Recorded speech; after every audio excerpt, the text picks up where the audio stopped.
Alors, je salue tous les participants à cette soirée, ceux qui sont dans la salle, ceux aussi qui sont en ligne. Je crois que vous êtes à peu près une petite trentaine en ligne. Vous savez que cette soirée a lieu dans le cadre des conférences organisées par le cycle C pour les étudiants de dernière année du cursus. Et il y en a un certain nombre dans cette salle, et par extension à tous ceux que les thèmes que nous proposons intéressent. Alors je suis particulièrement heureuse, je dois dire, d'accueillir ici Brigitte Cholvy, professeure émérite en théologie fondamentale à l'ICP. Brigitte a enseigné de nombreuses années dans cette maison, en particulier l'anthropologie théologique, un cours sur Vatican II, enfin plusieurs cours sur Vatican II. On a une proximité particulière avec Brigitte puisqu'elle a dirigé le cycle C pendant 12 ans. Alors, elle me dit de 2000 à 2012, je ne suis pas très sûre des dates, mais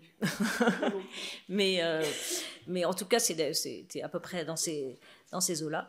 Donc, merci à elle d'être là et de venir nous parler de... Ou peut-être ne pas nous parler, je ne sais pas, mais en tout cas, l'occasion de cette conférence était ce livre qui est paru donc en 2022, qui a été coécrit par Brigitte et par Luc Forestier, qui a été professeur d'ecclésiologie dans cette maison et qui est spécialiste de la théologie des ministères. Et vous savez qu'on essaye dans ces conférences du cycle C d'évoquer des thématiques d'aujourd'hui et de l'actualité, notamment des professeurs qui enseignent ici en fonction de leur centre d'intérêt.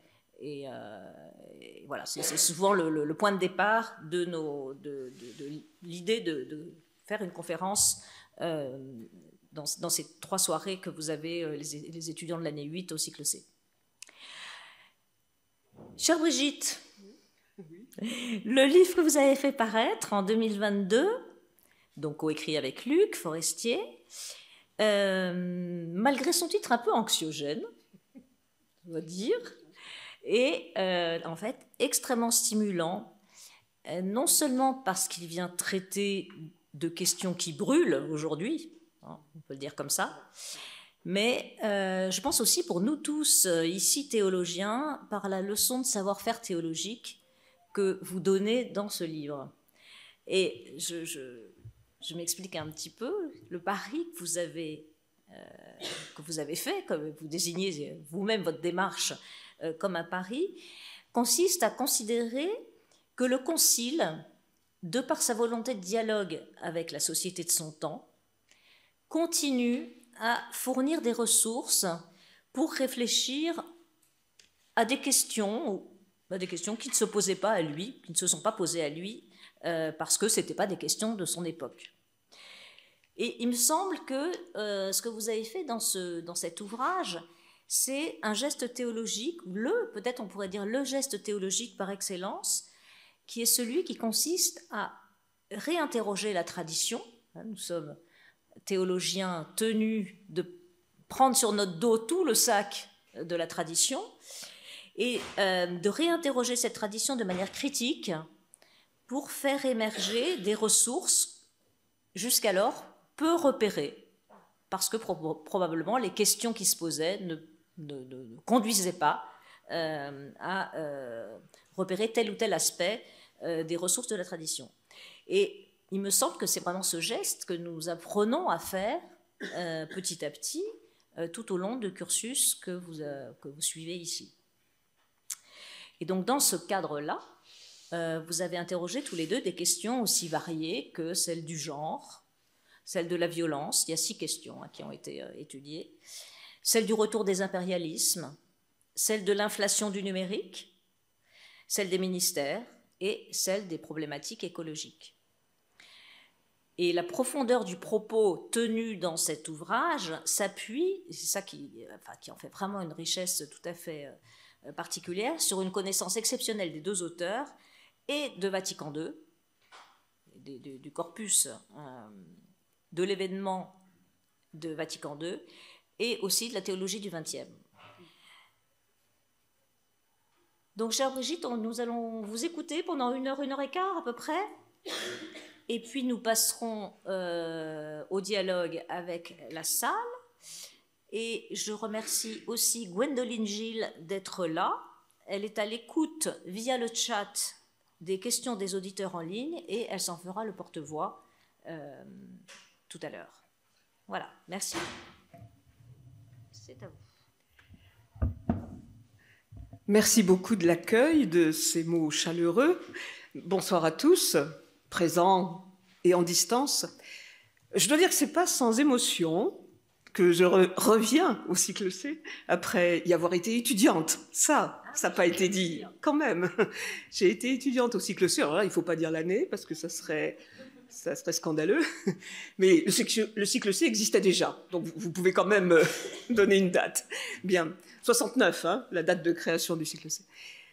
Donc après avoir été étudiante, après avoir fait tout le cursus, après y avoir un peu enseigné quelques années, et puis après directeur adjoint d'abord, puis directeur. Hein. Donc les 12 ans, c'est pas 12 ans de direction, c'est 12 ans de direction adjointe et de direction après. Et y avoir beaucoup enseigné finalement en soir, comme ce soir. Donc il y a un peu d'émotion, donc je suis assez contente. Bien sûr, je vous remercie de l'occasion. Alors, l'occasion, après ces bons propos sur le livre, merci. Je vais quand même commencer en disant que le titre de la soirée, le titre de l'ouvrage, Un catholicisme sous pression, la soirée, l'avenir du catholicisme en question, ce sont des titres de communicants, n'est-ce pas? C'est fait pour amorcer, pour attraper, peut-être, ou pas du tout, le cas échéant. Mais ce sont des titres qui disent des choses, naturellement, mais qui, en même temps, en disent trop ou pas assez. Donc, en règle générale, c'est quand même plus intéressant de se... si on veut rester un peu modeste, un peu moins prétentieux, parce que je trouve les titres un peu prétentieux, de parler de pression, de parler d'avenir. Donc, je pense que l'intérêt, c'est peut-être de plus être attentif aux sous-titres. Hein, les sous-titres disent ce dont il s'agit. Je crois que vous écrivez une dissertation de fin de cycle. Un titre et un sous-titre. Ok, d'accord. Donc, le sous-titre de l'ouvrage dit beaucoup plus ce dont il s'agit que la pression, etc. Je vous le livre, Vatican II et quelques questions complémentaires, Manon l'a dit il y a quelques minutes. Ce qui, à mon avis, dit précisément le sujet de cet ouvrage, d'ailleurs, et qui, de fait, Vatican II et des questions contemporaines, ça, c'était vraiment l'enjeu, enfin, l'enjeu, mais aussi l'interrogation. Est-ce qu'on peut faire un lien entre Vatican II, qui est déjà bien ancien tout de même, plus de 60 ans maintenant, et des questions contemporaines? Avec le pari que, oui, bien entendu, mais ça restait un pari au départ. Et pour ce soir, je ne suis pas sûre qu'il y ait eu un sous-titre. Il y avait la liste des questions qu'on peut aborder, hein, mais l'avenir du catholicisme en question. Donc en fait, je propose un sous-titre. Je peux m'autoriser à proposer un sous-titre. Que, comme toujours dans ces cas-là, pourrait être amélioré, mais voilà l'état de la proposition pour le moment, ça serait de proposer quelques réflexions sur une réception loin d'être achevée. Réception de Vatican II, évidemment, loin d'être achevée. Alors, le mot réception, je vais y passer un peu de temps, si vous le voulez bien, parce qu'il faut en comprendre, en percevoir ou en rappeler simplement, parce que vous devez en savoir un certain nombre de choses, mais en comprendre les tenants et aboutissants.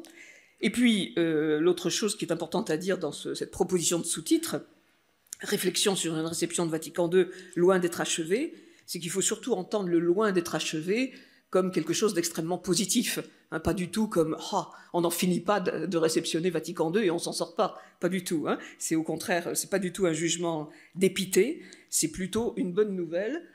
Vatican II a encore des choses à nous dire, donc la réception est loin d'être achevée. Donc voilà, j'ai donc transformé les titres avec 2 sous-titres pour un peu plus dire ce dont il est question. Alors le propos, globalement, hein, mon propos va se tenir en 3 points, avec des sous-points bien sûr.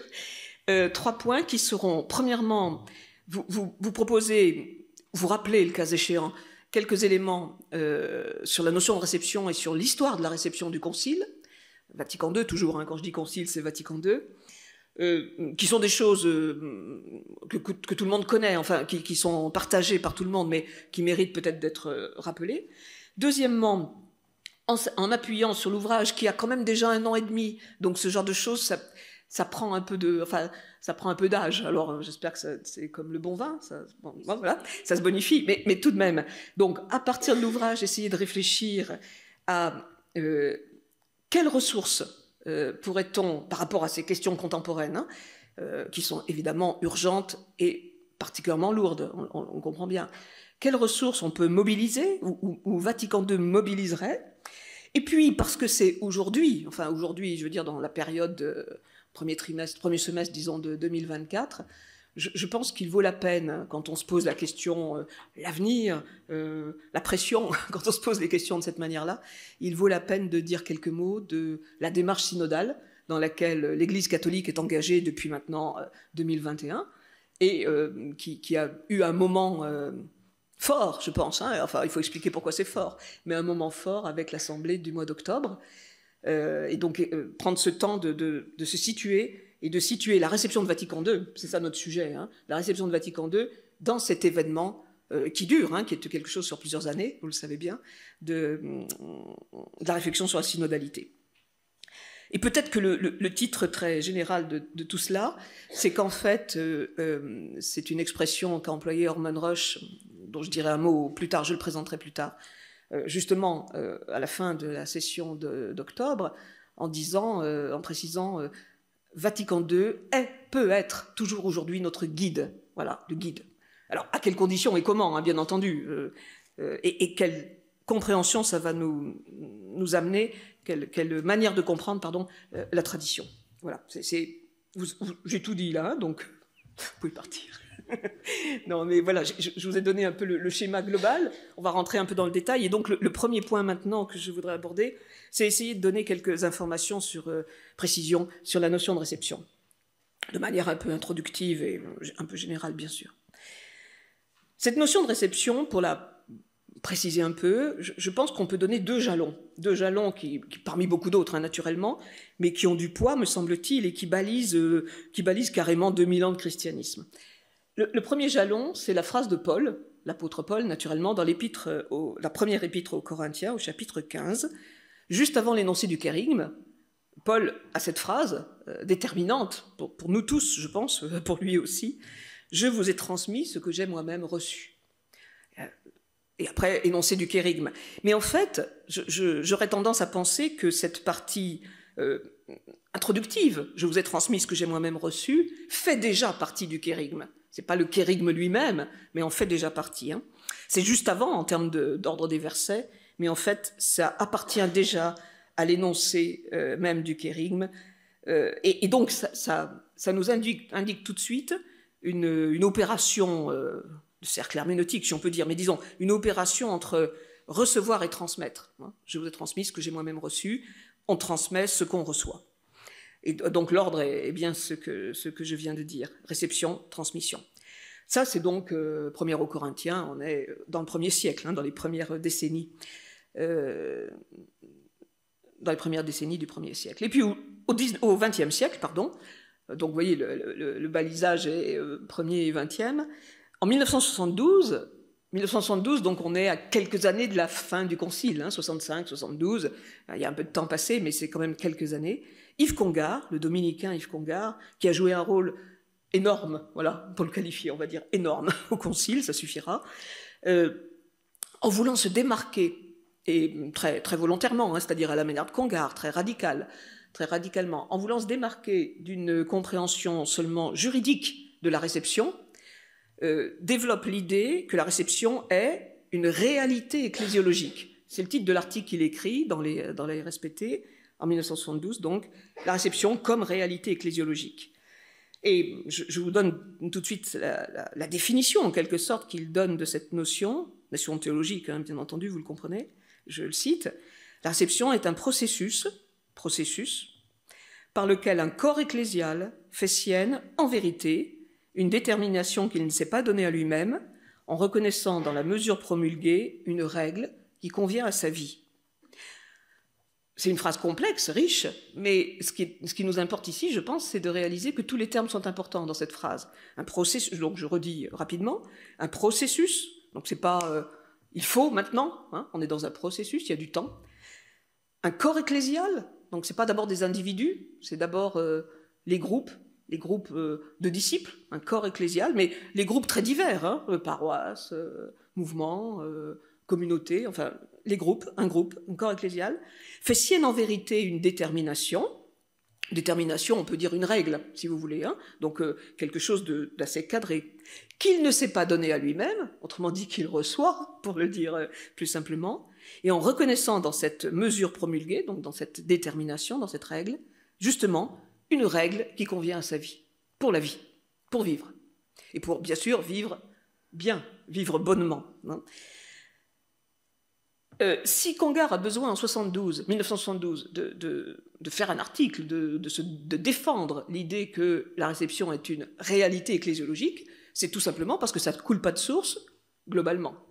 Alors, pourquoi ça coule pas de source? Parce qu'après tout, de la réception des conciles, on pourrait dire il y en a toujours eu, évidemment. On a reçu le concile de Trente, on a reçu le concile de Nicée, on a reçu les divers Constantinople, Chalcédoine. Donc, la réception d'un concile, quelque part, c'est une banalité. Mais n'empêche qu'il y a un moment où, post-concile Vatican II, où il y a besoin de se ressaisir de cette notion. Quand on parle de réception, il n'y a pas que les conciles qui sont reçus. Il y a aussi, d'abord, peut-être même, pourrait-on dire, les Écritures. Les Écritures, et notamment dans la définition de la reconnaissance du canon, qui est bien sûr un acte constant, mais qui nécessite, dans cette deuxième tiers du XXe siècle, une réflexion plus lucide. Alors pourquoi est-ce qu'il y a là un moment favorable? Pourquoi il y a besoin de cette reprise sur la notion de réception, à l'issue, en quelque sorte, du concile? Il me semble qu'il y a deux arguments pour cela.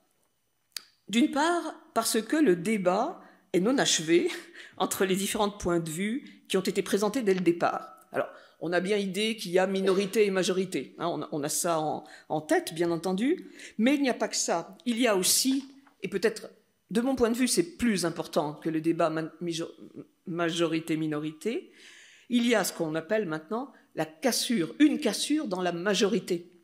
Et cette cassure crée, au fond, deux groupes qui sont les porteurs de la majorité, des positions majoritaires donc, mais qui en fait vont se séparer autour des notions de monde, de péché, globalement d'ailleurs d'anthropologie, telles qu'elles sont développées dans Gaudium et Spes. Et en fait, on peut dire que les 60 ans de vie de l'Église, depuis ce moment-là, ont été beaucoup plus marqués, globalement, par cette cassure dans la majorité, que par le débat minorité-majorité. Peut-être qu'il y aura des questions qu'on pourra préciser plus avant, mais voilà. Donc, il y a un moment favorable parce que, en 72, il faut se ressaisir, comme le fait Congar, de la notion de réception, parce qu'il y a aussi ces difficultés qui sont non traitées, enfin perdurent. Et puis parce qu'il y a inévitablement une sorte de vieillissement accéléré, mais qui est dû au contexte du moment, vieillissement accéléré du fait des évolutions sociétales, ecclésiales, et qui peut déjà, en 72, donner l'impression que le concile est dépassé, ou qu'on ne sait plus ce qu'il a apporté. Ou que si on s'intéresse encore au concile, c'est qu'on est des anciens combattants déjà, des sortes de défenseurs. Donc soit il est trop novateur, et donc il est hors de la tradition, évidemment, et donc il faut revenir évidemment en arrière, soit au contraire la réception est trop lente, notamment par rapport à une pastorale engagée autrement, soit on a des difficultés à articuler, une expression qu'on connaît bien, je pense, enfin qu'on utilise souvent, rapidement parfois, l'articuler la lettre et l'esprit. Et qui conduit, que soit difficile d'articuler la lettre et l'esprit, je pense que rien d'original à cela, mais qui peut conduire à une préférence exclusive de l'une par rapport à l'autre. Et puis il y a évidemment un autre élément qui peut expliquer, un troisième élément en quelque sorte, qui peut expliquer pourquoi il y a un moment favorable de cette réflexion sur la notion de réception. Il y a évidemment la question du contexte et des changements de contexte. Alors, il pourrait être intéressant, là encore, pour se ressaisir des choses, tout simplement, non seulement de se dire, en 60 ans, le monde a beaucoup changé, parce que, ok, là, je pense qu'on en est à peu près tous d'accord, mais ce qui peut être intéressant pour prendre la mesure de cela, c'est pas seulement de décrire le présent, notre actualité, mais c'est aussi de se rappeler ce qu'était le contexte des pères conciliaires, les contextes du concile. Alors, par exemple, pour faire le tableau habituel des historiens, en temps court. Hein, le temps court, c'est 10 ans autour de l'événement qu'on considère. Donc on va dire des années 43 à 62, 10-20 ans plutôt. Qu'est-ce qu'il y a? On est dans des guerres, 43, mais en 62 aussi. Je vous rappelle qu'en 62, en Europe, etc., hein, guerre d'Algérie, missiles de Cuba. Hein, les pères conciliaires, quand on lit les journaux des pères conciliaires, dans les premiers jours, donc octobre 62, Monseigneur Blanchet, qui fut recteur de la Cato et qui était au titre de recteur de la Cato, décrit dans son journal qu'ils passent leur temps à écouter la radio pour savoir ce qui se passe à Cuba. Donc il y a urgence quand même, hein, il y a une vraie situation, bon, fort heureusement, mais aussi décolonisation, et donc une manière de ressentir ce qu'est l'Occident, l'Europe à ce moment-là, donc les colonies, d'une manière assez cruciale. Et puis il y a aussi 43-62, 20 ans, donc il y a toute cette dynamique économique, hein, du boom post-Seconde Guerre mondiale, dynamique économique, démographique, de la consommation, ce qu'on a appelé après les 30 Glorieuses. Donc voilà le contexte court.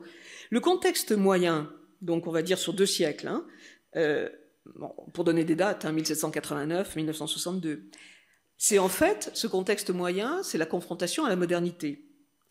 Et à l'intérieur de cette confrontation, l'Église catholique vit au moins 2 crises, au moins, dans le sens où il y en a d'autres, mais au moins 2 crises majeures, la crise moderniste dans les années 1900, et puis la crise qu'on appelle de la nouvelle théologie dans les années 1950, qui vont être, vous le savez sûrement, hein, la nouvelle théologie va cibler un certain nombre de personnes qui seront les porteurs principaux majeurs du Concile. On peut citer de Lubac, on peut citer Congar d'abord, bien sûr, de Lubac, Chenu et d'autres encore. Et en même temps, dans cette même période de crise, de confrontation parfois violente, hein, à la modernité, c'est en même temps, pendant ce siècle et demi, le temps des renouveaux bibliques, des renouveaux patristiques, liturgiques, missionnaires et théologiques. Donc un boom en fait théologique assez extraordinaire, une période de ce point de vue-là assez extraordinaire. Et puis si on regarde le temps long, hein, vous savez, temps court, temps moyen, temps long, c'est une grille habituellement utilisée. Donc on peut dire les 20 siècles de christianisme. En fait, il se passe quelque chose d'absolument admirable, mais d'absolument troublant dans cette période du Concile Vatican II. C'est que l'Église est en train de passer d'une Église qu'on peut appeler européenne, méditerranéenne et européenne, grosso modo occidentale, à une Église monde, la Weltkirche de Raner. Mais ce qui oblige à voir toutes les choses différemment. Hein. Et ce qui probablement va conduire à ce qu'on va appeler le style, le nouveau style, l'autre style de Vatican II, qui se caractérise notamment par le fait qu'il n'y a pas de condamnation. Il n'y a pas d'anathème, il n'y a pas de condamnation. Alors ce qui aussitôt génère un problème d'interprétation du concile. Parce que les conciles, habituellement, on les interprète à partir de leur canon, donc à partir de leur condamnation. Mais s'il n'y a pas de condamnation, comment est-ce qu'on fait pour comprendre exactement contre quoi ils se sont dressés? Et donc le style même du concile génère quelque chose qui fait que, bon, on se trouve devant une question délicate, comment interpréter le concile? Voilà une présentation générale, hein, de la notion de réception, mais, et donc du contexte du concile lui-même. Pour aujourd'hui, on peut être tenté, et on est toujours tenté, c'est ce qu'on a fait dans cet ouvrage, de dresser des listes des pressions, qui est liste forcément incomplète, mais qui de toute façon exprime à la fois que l'Église est en difficulté et que nos sociétés sont en difficulté. Alors, dit tout à fait autrement que les 6 thématiques évoquées tout à l'heure par Manon, je fais une petite liste de difficultés internes que tout le monde peut établir. Les églises sont vides, en tous les cas en Europe. Donc ça suscite un jugement d'indifférence des générations anciennes et nouvelles, d'ailleurs. Alors, il faudrait savoir indifférence à quoi, d'ailleurs, hein. On dit, indifférent, ok, à quoi? Il y a une confrontation, cette fois-ci, non plus à la modernité, comme ce fut le cas pour le Concile, mais une confrontation à la postmodernité, qu'on peut caractériser, disons, par la notion de fluidité. En tous les cas, des sociétés qui, définitivement, je pense, bon, Le mot définitivement peut être débattu, hein, bien sûr, mais définitivement sont devenues des sociétés post-chrétiennes. Il y a en même temps, on est toujours dans le paradoxe, hein, évidemment, en même temps l'explosion des groupes, des sous-groupes, des sectes, des groupes de recherche de développement individuel, tous azimuts, qui intègrent donc des questions de spiritualité et de mystique, on va dire. Il y a bien sûr, pour ce qui est de l'Église catholique, la reconnaissance des abus, et donc une situation vraiment gravement problématique, et qui probablement n'est pas finie. Enfin, on est loin d'avoir totalement fait le tour de ces questions, hélas. Il y a aussi la mise en cause de la gouvernance de l'Église aujourd'hui. Comment peut-elle évoluer? Comment les structures, le fonctionnement peuvent-ils évoluer? Dans l'Église catholique, on s'entend bien. Et puis, il y a la place tout à fait majeure, je pense. Il suffit d'un tout petit peu aller voir les autres églises ou l'Église catholique sur d'autres continents, la place des autres cultures et des autres traditions. Et donc l'Afrique-Asie, hein, bien sûr, qui aujourd'hui ne sont pas des églises vides, bien au contraire. Hein, ils sont dans un dynamisme qui, pour nous, vieille Europe, est absolument incomparable. Ce sont des difficultés internes, et je n'ai pas du tout dit que j'avais fait la liste complète, hein, loin de là. Et bien entendu qu'il y a des difficultés externes, c'est-à-dire d'abord sociétales, hein, mais qui sont tout autant les nôtres. Je vais dire le problème écologique, hein, donc là, si on le dit avec le vocabulaire de François, la sauvegarde de la maison commune, un monde en guerre, avec des arguments souvent religieux pour soutenir ces guerres, les justifier. Je pense que je n'ai même pas besoin de vous donner d'exemples pour ça. Des évolutions contemporaines sociétales au niveau de la compréhension de l'être humain, qu'est-ce qu'un humain, hein, mais aussi des évolutions techniques qui sont extrêmement troublantes et créent des réelles difficultés. Je vous ai donné quelques conseils de titres et de sous-titres pour votre dissertation de fin de cycle. Maintenant, je vais vous dire, vous pouvez la faire sur ChatGPT. Et donc, voilà. Alors bien sûr, c'est pas ce qu'il faut faire, hein, on est bien d'accord.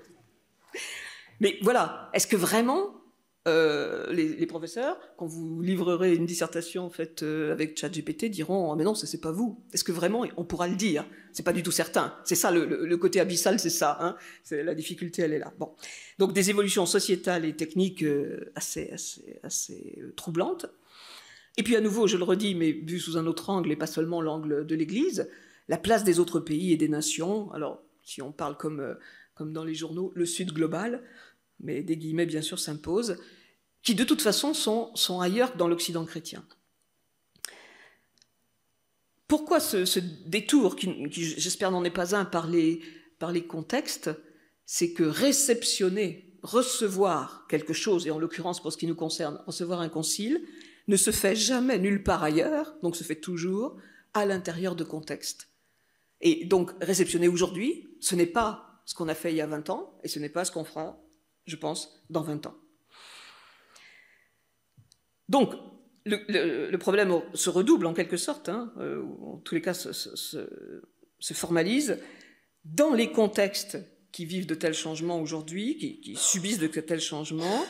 Comment est-ce qu'on n'est pas devant une obsolescence programmée du Concile? Alors bien sûr, non, mais comment?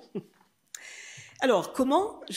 À nouveau un détour, si vous me permettez, je suis toujours dans ce point de la réception, en vous donnant quelques éléments rapides, mais quand même qui permettent un peu de typer les choses, de l'histoire de la réception du Concile, Vatican II. Il peut être utile, donc, à grands traits, hein, bien sûr, de balayer cette histoire de la réception. À vue d'aujourd'hui, d'un accord à peu près commun des spécialistes de Vatican II, alors bien sûr, il y a évidemment du débat, mais c'est à peu près une analyse commune. On distingue 5 phases dans 60 ans, hein, donc 5 phases de réception. Les 10 premières années, 65-75, les 10 suivantes, 75-85, les 20 suivantes, 85-2000, les 10 suivantes, mais cette fois-ci qui tuilent, elles commencent à 95 et elles arrivent à 2013, et puis aujourd'hui, enfin depuis 2013 et jusqu'à aujourd'hui. Donc vous voyez, 5 phases. La première phase correspond aux 10 premières années, 65-75. 65, fin du Concile, 75 comme chiffre rond, hein, naturellement, qui correspondent à la fin des 30 Glorieuses, donc les chocs pétroliers. Donc un changement économique mondial. Donc évidemment, ça concerne les chrétiens aussi, bien sûr. Cette dizaine d'années est souvent qualifiée de période euphorique. Donc comme toute euphorie, il y a un moment où on retombe, donc voilà. C'est la sortie, hein, c'est les dernières années du boom économique des 30 Glorieuses. S'opère un changement culturel, social, économique, et je dirais même dans la compréhension du fonctionnement du monde. Et là, je dois dire que ces 10 premières années correspondent aussi à la volonté dans la dynamique du Concile de participer à ces changements un peu tous azimuts. En même temps, c'est une période d'application du Concile. Il y a eu des documents, 16 documents, donc, hein, voilà, il faut les mettre en œuvre. Alors, au premier chef, évidemment, vous le savez, tout le monde le sait, c'est la liturgie. Mais pas seulement la liturgie. Donc, une dynamique à la fois enthousiasmante dans la participation à ce qui se passe dans le monde, et avec cette ouverture au monde que le Concile a vraiment voulu, a promu, et de l'application qui se perçoit d'abord, mais pas seulement en liturgie. Mais bien sûr, une période d'euphorie, donc une période de dépression, on va dire, enfin de chute par rapport à l'euphorie. C'est la dizaine suivante, 75-85. 78, élection de Jean-Paul II. Hein, donc 75-78, pensez que c'est à peu près la même chose. Hein. Et 85, c'est 20 ans après la fin du Concile, le 8 décembre 65. 20 ans, donc 20 ans, on fait un bilan, évidemment. Hein. Et cette période de 75 à 85 est une période difficile. Difficile pour des raisons sociétales, économiques notamment, mais bien sûr pas seulement. C'est une période difficile parce qu'en fait, une difficulté très précise apparaît dans la lecture des textes, dans vraiment le travail d'interprétation des textes, parce qu'on mesure combien à l'intérieur des textes il y a des éléments juxtaposés et des éléments qui pourraient être en opposition. Je vous donne juste un exemple ecclésiologique. Vatican I a affirmé dans Pastora Aeternus la primauté du pape. Infaillibilité et primauté. Vatican II affirme l'autorité égale du collège épiscopal, avec le pape naturellement, comme Petro et sub Petro. Bien. Mais alors qu'est-ce qu'on fait? On a deux autorités? Alors est-ce que Vatican II est juste dans la contradiction, dans le paradoxe, ou est-ce qu'il y a plus? On bute dans cette dizaine, dans cette décennie, on bute sur ce genre de choses. Alors attention, Vatican II ne s'arrête pas là, il y a une suite à expliquer. La suite étant que le travail même fait par le Concile pose les deux choses côte à côte, donc pose ce qu'on pourrait appeler une question théologique, une question d'interprétation, mais dit aussi que la structure sacramentelle de l'Église est plus importante que son aspect juridictionnel. Donc là, il y a une prise de position ecclésiologique qui ne dit pas qu'il n'y a pas d'aspect juridictionnel dans l'Église. Il ne dit pas ça du tout. Il fait une hiérarchie. L'aspect sacramentel et mystérique de l'Église est plus important que l'aspect juridique. Donc, ça va permettre de lire autrement ce qui pourrait être perçu comme simplement une contradiction qu'on ne sait pas interpréter. Ça vaut aussi pour la révélation. Est-ce que la révélation, donc Dei Verbum, hein, est-ce que la révélation finalement vient par deux voies, comme on dit, même si le Concile de Trente ne disait pas cela, mais écriture et tradition égales, ou est-ce que l'unité de la révélation est plus importante que les canaux? Donc comment on sort de cette apparente contradiction? Est-ce que Vatican II permet d'en sortir ou pas? Oui, justement en faisant jouer la pondération entre la dimension historique de la révélation, qui va être plus importante, hein, vous voyez, c'est toujours le même principe, hein, plus importante, et qui est plus qu'un enseignement spéculatif. L'enseignement spéculatif existe toujours, mais la dimension historique est plus que. Et c'est là où l'opération de pondération, produite par Vatican II et produite dans des débats fermes, difficiles, est vraiment déterminante. La personne qui a, ce que je viens de décrire ici, et plus que ça, la personne qui a vraiment expliqué ce que je viens de vous décrire, c'est Hermann Pottmeyer. vraiment un article très important à lire. Mais ça veut dire que avant qu'on en arrive de 1985, avant qu'on en arrive à cet éclaircissement, réellement, cet éclairage, eh bien, on est d'abord il y a les deux choses, elles paraissent contradictoires, donc qu'est-ce qu'on fait? Est-ce qu'on peut aller plus loin avec Vatican II ou est-ce qu'on est bloqué? Alors, vous voyez que les 10 années 75-85 sont tout à fait sérieuses parce qu'elles se confrontent à ce problème. En outre, dans ces années-là, un certain nombre de condamnations, on peut quand même employer ce mot-là, ont lieu, notamment les condamnations, enfin les prises de position sévères, on pourrait dire, par rapport aux théologies de la libération, dans les années 84-85. Et ce qui fait que la convocation du synode extraordinaire pour les 20 ans du Concile revêt une importance capitale. Est-ce que c'est finalement l'opération d'enterrement du Concile, parce qu'on ne peut rien en faire, c'est trop compliqué, ou est-ce que ça pourrait être autre chose? Alors, je vais dire, grâce à Dieu, évidemment, c'est autre chose, c'est-à-dire ça devient une relance du Concile. Précisément parce qu'un certain nombre de théologiens, on va dire, sont vraiment dans une...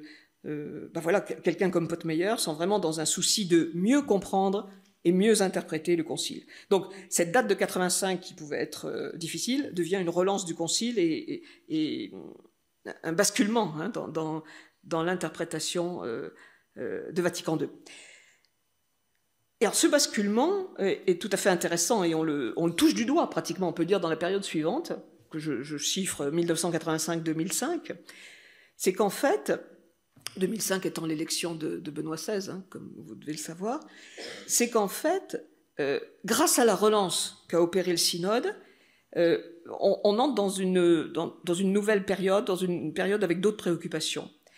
Et surtout, on est en train de changer de génération. Parce que jusqu'à présent, dans les 2 fois 10 ans que je viens d'évoquer, c'était dans la plupart des cas, bien sûr, les personnes qui avaient été acteurs du concile, évêques, experts, peu importe, acteurs du concile, qui en parlaient.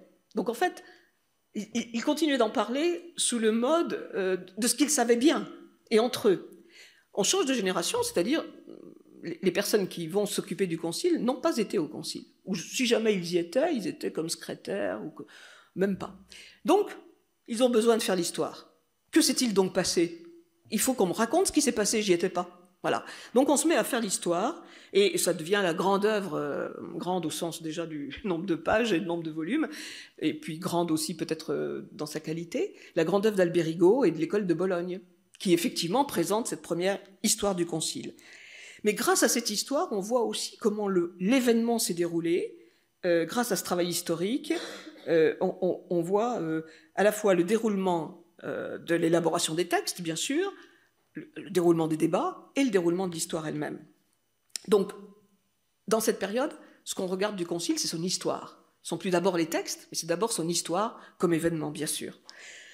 Et moi j'estime, alors ça, je pense que d'autres pourraient dire les choses autrement, mais j'estime que celui qui, non pas met un point final au travail historique sur le Concile, mais l'entérine, vraiment, c'est Benoît XVI en 2005, dans son très grand discours de vœux à la Curie, donc décembre 2005, alors que, historiens, théologiens, on pouvait jouer sur rupture-continuité. Est-ce que le Concile est une rupture ou est-ce que le Concile est une continuité? Et puis, bien sûr, on voit bien ceux qui disent « ce n'est qu'une rupture et c'est une rupture totale », et puis ceux qui disent « ah non, non, non, on ne peut pas penser en tradition catholique quelque chose qui soit purement en rupture, donc c'est de la continuité. Et en fait, je vais vous démontrer que ce n'est que de la continuité. » Donc, sous-entendu, il n'y a absolument rien de nouveau qui s'est passé au Concile. Bon, vous voyez les caricatures que je donne de part et d'autre.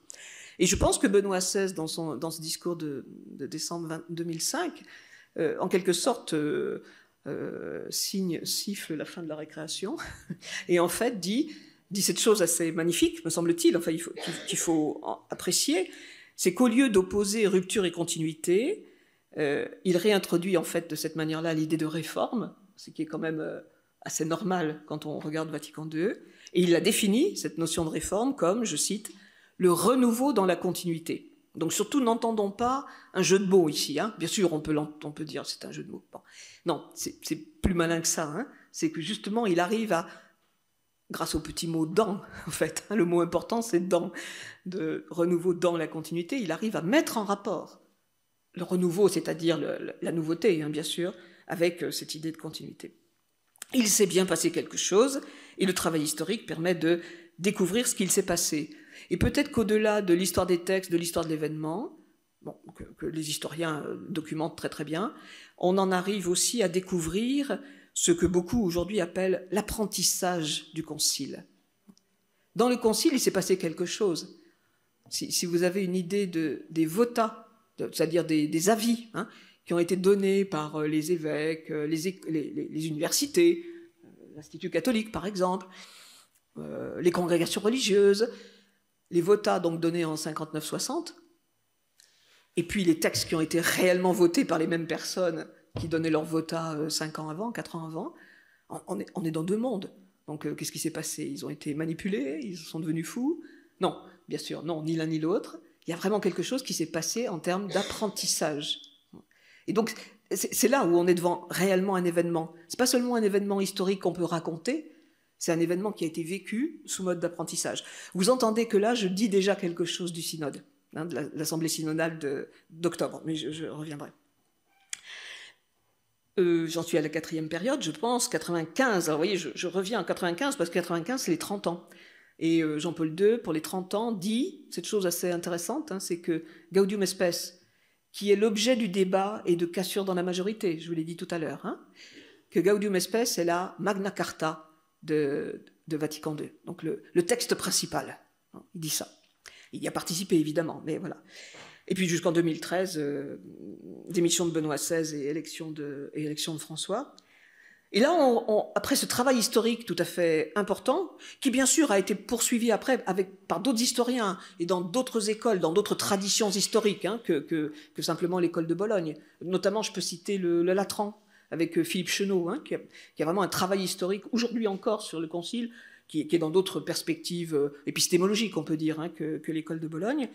Et donc, après ce grand moment de l'histoire du Concile, on en arrive à revenir au texte, et cette fois-ci en n'étant pas seulement attentif à l'histoire des textes, mais en se posant la question suivante, est-ce qu'il y a une cohérence dans l'ensemble de ces textes? Vous savez, il y a 16 textes, 4 constitutions, 3 déclarations, et le reste, c'est des décrets.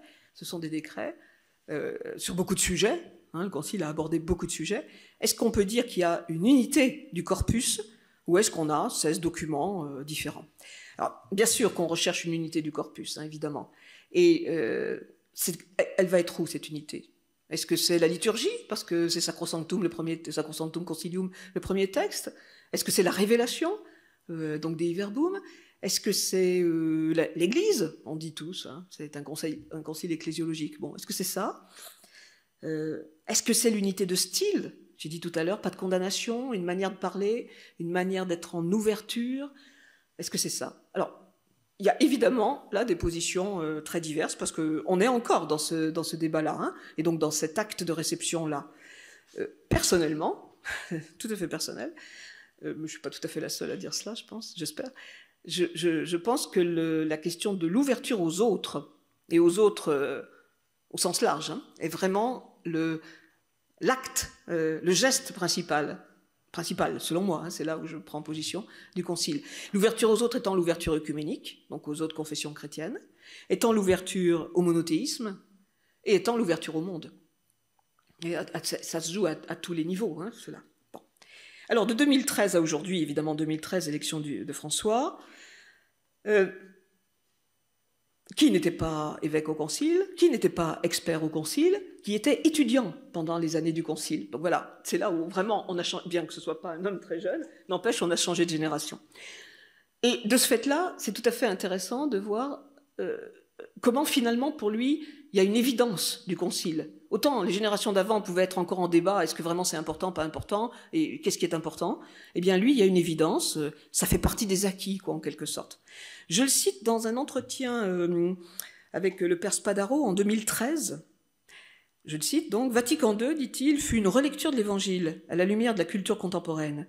Il a produit un mouvement de rénovation qui vient simplement de l'Évangile lui-même. Les fruits sont considérables, il suffit de rappeler la liturgie. Une chose est claire, la manière de lire l'Évangile en l'actualisant, qui fut propre au Concile, est absolument irréversible. La manière de lire l'Évangile, alors l'Évangile, la bonne nouvelle, hein, c'est pas les 4 évangiles d'abord, c'est pas simplement les Écritures. La manière de lire, d'interpréter la bonne nouvelle en l'actualisant, est irréversible, est absolument irréversible. Voilà. Et donc, là, on voit bien avec lui le changement de monde, le changement d'époque. Et je pense qu'il poursuit cette ligne-là, ce caractère absolument irréversible de l'actualisation de la lecture et de l'interprétation de l'Évangile. Il le poursuit depuis maintenant 3-4 ans en mettant sur la table comme critère principal la synodalité. Et donc, au point de dire, je le cite à nouveau, non seulement que le chemin que Dieu attend de l'Église du 3e millénaire, c'est le chemin de la synodalité, mais de dire aussi, et c'est plus dans notre sujet ici, que la synodalité est, je le cite, en 2015, est l'héritage le plus précieux du dernier concile. La synodalité, donc la synodalité est l'héritage le plus précieux du dernier concile. Donc ça, faut-il encore le montrer et encore plus le vivre. Mais voilà. Donc, pour résumer cette étape sur la réception, les périodes se tuilent, vous l'avez vu, notamment les dernières. Hein. Les points d'accentuation sont différents en fonction des périodes. Est-ce qu'on est en période d'application? Est-ce qu'on est en période de relecture qui détecte les juxtapositions? Est-ce qu'on est en période qui insiste sur l'histoire, sur le corpus, sur la synodalité? Vous comprenez aussi, vous avez vu les dates, le rôle déterminant des papes. C'est intéressant de se dire que, en fait, ce qui scande, ce qui marque les périodes, ce sont les positions des papes, et en fait, le pontificat d'un tel passe, voilà. Donc déterminant, et donc déterminant aussi dans leurs documents, hein, dans les documents qu'ils produisent, les encycliques, l'instruction, etc. Et surtout, je pense que ce à quoi cette réflexion conduit, c'est de mesurer combien, quand on dit le Concile Vatican II, ouvrez les guillemets, enfin mettez les guillemets, ce n'est pas ce qui s'est passé de 62 à 65 seulement. C'est évidemment ce qui s'est passé de 62 à 65. Ou bien c'est évidemment aussi les 16 textes, bien sûr. Mais c'est plus large que ça. Il y a un sens large, si on peut dire, de le Concile Vatican II. Il y a les 16 textes promulgués, sans aucun doute, leur sujet, leur chronologie, bien. Il y a l'événement, je l'ai dit, il y a l'histoire, l'événement sous l'angle de l'histoire de la rédaction des textes, de l'histoire des débats, de l'histoire même des voyages de Paul VI notamment. Mais il y a aussi l'événement, j'ai parlé d'apprentissage, hein, c'est l'événement de ce qui a été vécu par les participants. Et puis, il y a l'action menée dans le temps maintenant déjà long, de la réception, depuis donc 1965, et même un peu avant, puisque vous le savez peut-être, les options, enfin la réception des orientations liturgiques a démarré dès 64, c'est-à-dire avant même la fin du concile. Et dans ce temps de réception, de réception du concile depuis 65, il y a beaucoup de choses qui se croisent. Hein. Il y a la vie des communautés, il y a le travail du magistère, et il y a aussi, par exemple, tous les dialogues œcuméniques, dialogues interreligieux. Aujourd'hui, un autre regard s'impose, ou se superpose plutôt, hein, pour avancer un peu, je l'ai déjà dit, donc je résume maintenant. Il y a les autres géographies et cultures, hein, parce que vous entendez bien que dans cette brève histoire de la réception, en fait, il n'y a que l'Europe, hein, je ne parle que de l'Europe, ce qui bien sûr est une erreur, mais voilà. Où sont les autres cultures, les autres géographies, et puis il y a les autres questions. Je passe, le temps file, hein, je passe au point 2, seulement. Une fois cela posé, mais je pense qu'il faut percevoir que écrire quelque chose sur le Concile, c'est nécessairement se situer dans ce grand mouvement. On ne peut pas le faire sans se situer dans cette déjà longue histoire. La prégnance des autres questions oblige les autres questions, les autres géographies, les autres cultures, etc. Hein, la présence de ces autres questions, sociétales nécessairement, principalement, oblige conduit à justifier le travail qu'on a fait et le geste de notre ouvrage, à savoir partir des questions d'aujourd'hui pour trouver, dans la matière même de Vatican II, évidemment pas du tout des réponses, pas du tout, hein, c'est bien clair ça, on ne cherche pas des réponses au sens où Vatican II parlerait du genre. Évidemment non. Ou parlerait de la crise écologique. Évidemment non. Parce que tout simplement, c'est pas dans le contexte. Tout simplement. C'est ni parce qu'ils avaient tort ou raison, mais c'est pas dans le contexte. Mais chercher des outils ou chercher des ressources. en posant évidemment l'hypothèse de départ de l'importance toujours actuelle du Concile et de l'intérêt des résultats posés par toutes les étapes déjà parcourues. Il y a eu donc cette proposition d'une sorte de méthodologie inversée qui consistait à non pas partir de l'histoire du Concile pas à pas, les textes, l'histoire, etc., mais partir d'aujourd'hui pour essayer d'inverser la question, partir des questions contemporaines pour inverser la question. On a traité 6 questions contemporaines. Évidemment, il y en a d'autres. Mais là aussi, il y a des contraintes éditoriales. On donne des titres et on vous dit il faut faire 200 pages, pas 212. Donc voilà. Donc comment on fait? Voilà, c'est très pratique. Les 6 questions, puis c'était aussi les questions qu'on était probablement un peu plus capable de traiter. Je vous donne les titres des 6 questions. Tu as évoqué les thèmes, mais peut-être je donne les titres qui donnent déjà une perspective. Donc 1, 2, 3, 4, 5, 6. Hein. Des hommes et des femmes, l'interpellation du genre. Violence ou fraternité, point d'interrogation, les conditions du dialogue. Troisièmement, empire ou nation, la catholicité de l'Église. Quatrièmement, une réalité de vérité ou de présence, l'impact du numérique. Et cinquièmement, synodalité ou verticalité, point d'interrogation, la structure apostolique des ministères. Et puis sixièmement, les signes de l'âge écologique, l'action multiforme de l'esprit. Je propose, pour avancer dans la présentation de cet ouvrage, je propose évidemment, je ne vais pas balayer point à point, pardon. Je propose de présenter un peu synthétiquement les résultats en deux angles. Premièrement, examiner 2 événements actuels, simplement 2, sous le mode des signes des temps, et essayer de discerner les ressources chrétiennes. Ça correspond au point 3 et au point 4. Ensuite, repérer la manière dont Vatican II s'est référé aux ressources bibliques, les a déplacées, ouvertes. Ça correspondra aux points 1 et 2. Je dois dire tout de suite que cette place, cette importance de la ressource biblique dans Vatican II fut notre découverte. Beaucoup de choses ont été découvertes, pas simplement par le travail, hein, bien sûr. Mais s'il y a une chose à laquelle on ne s'attendait pas, c'était de découvrir donc la place, le poids que le texte même de Vatican II donne, c'est au présent, donne aux ressources bibliques. Parce que précisément, on a l'habitude de dire « Ah oui, mais c'est quand même un peu faible, les ressources bibliques sont un peu faibles ».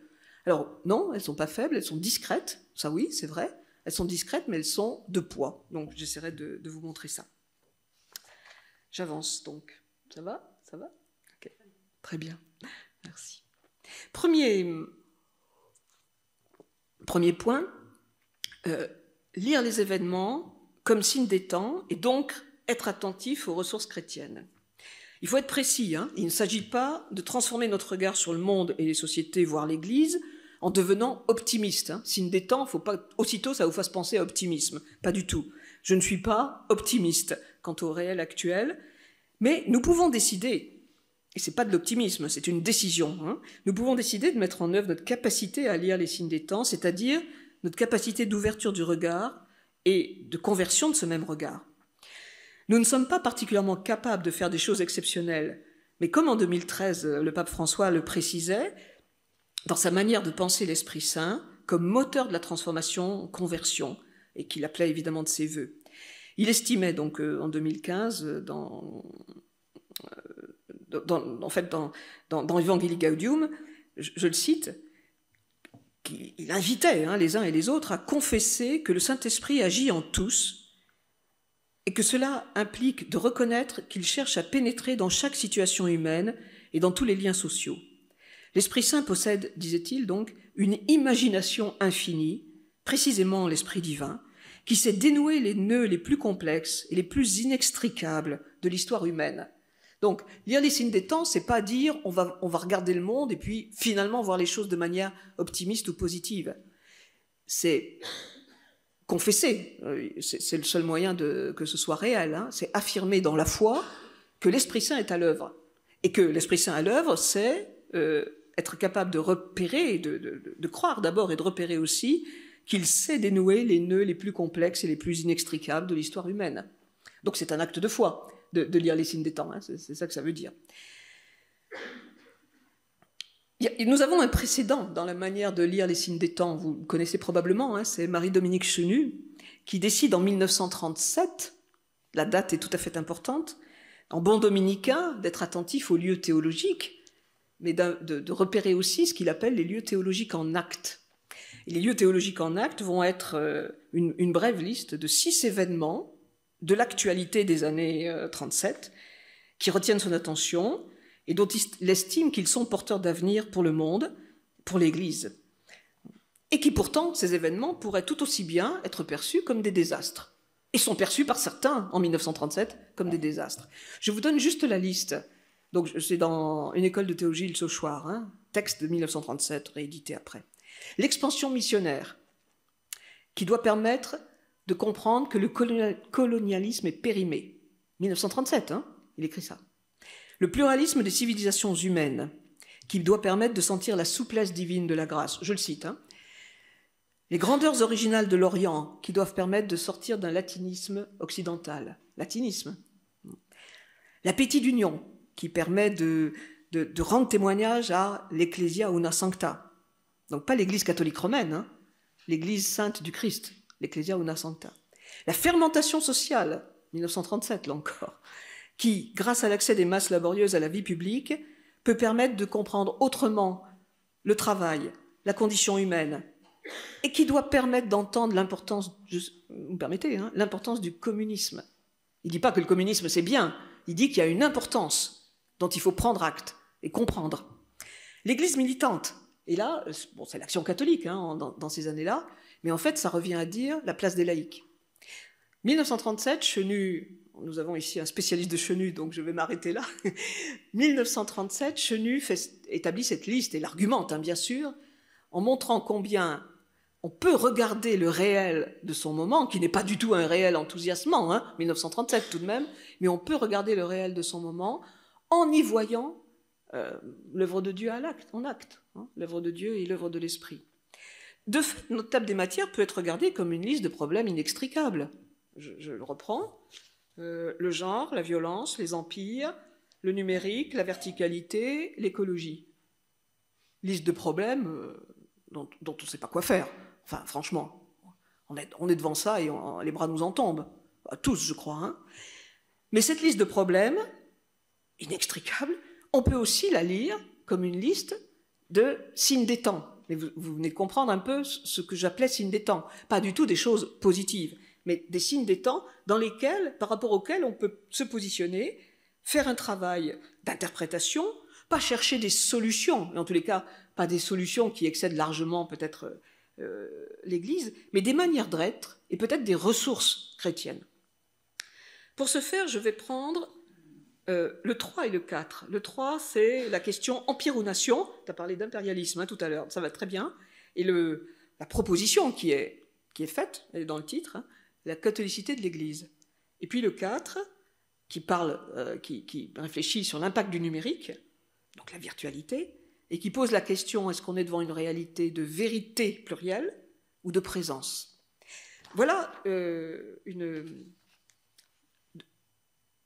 deux ressources qui sont pointées là, vous l'entendez? Catholicité et présence. Et deux mots qui relèvent, alors présence un peu moins, en tous les cas dans la compréhension directe qu'on peut en avoir, mais qui relèvent, rigoureusement parlant, du christianisme.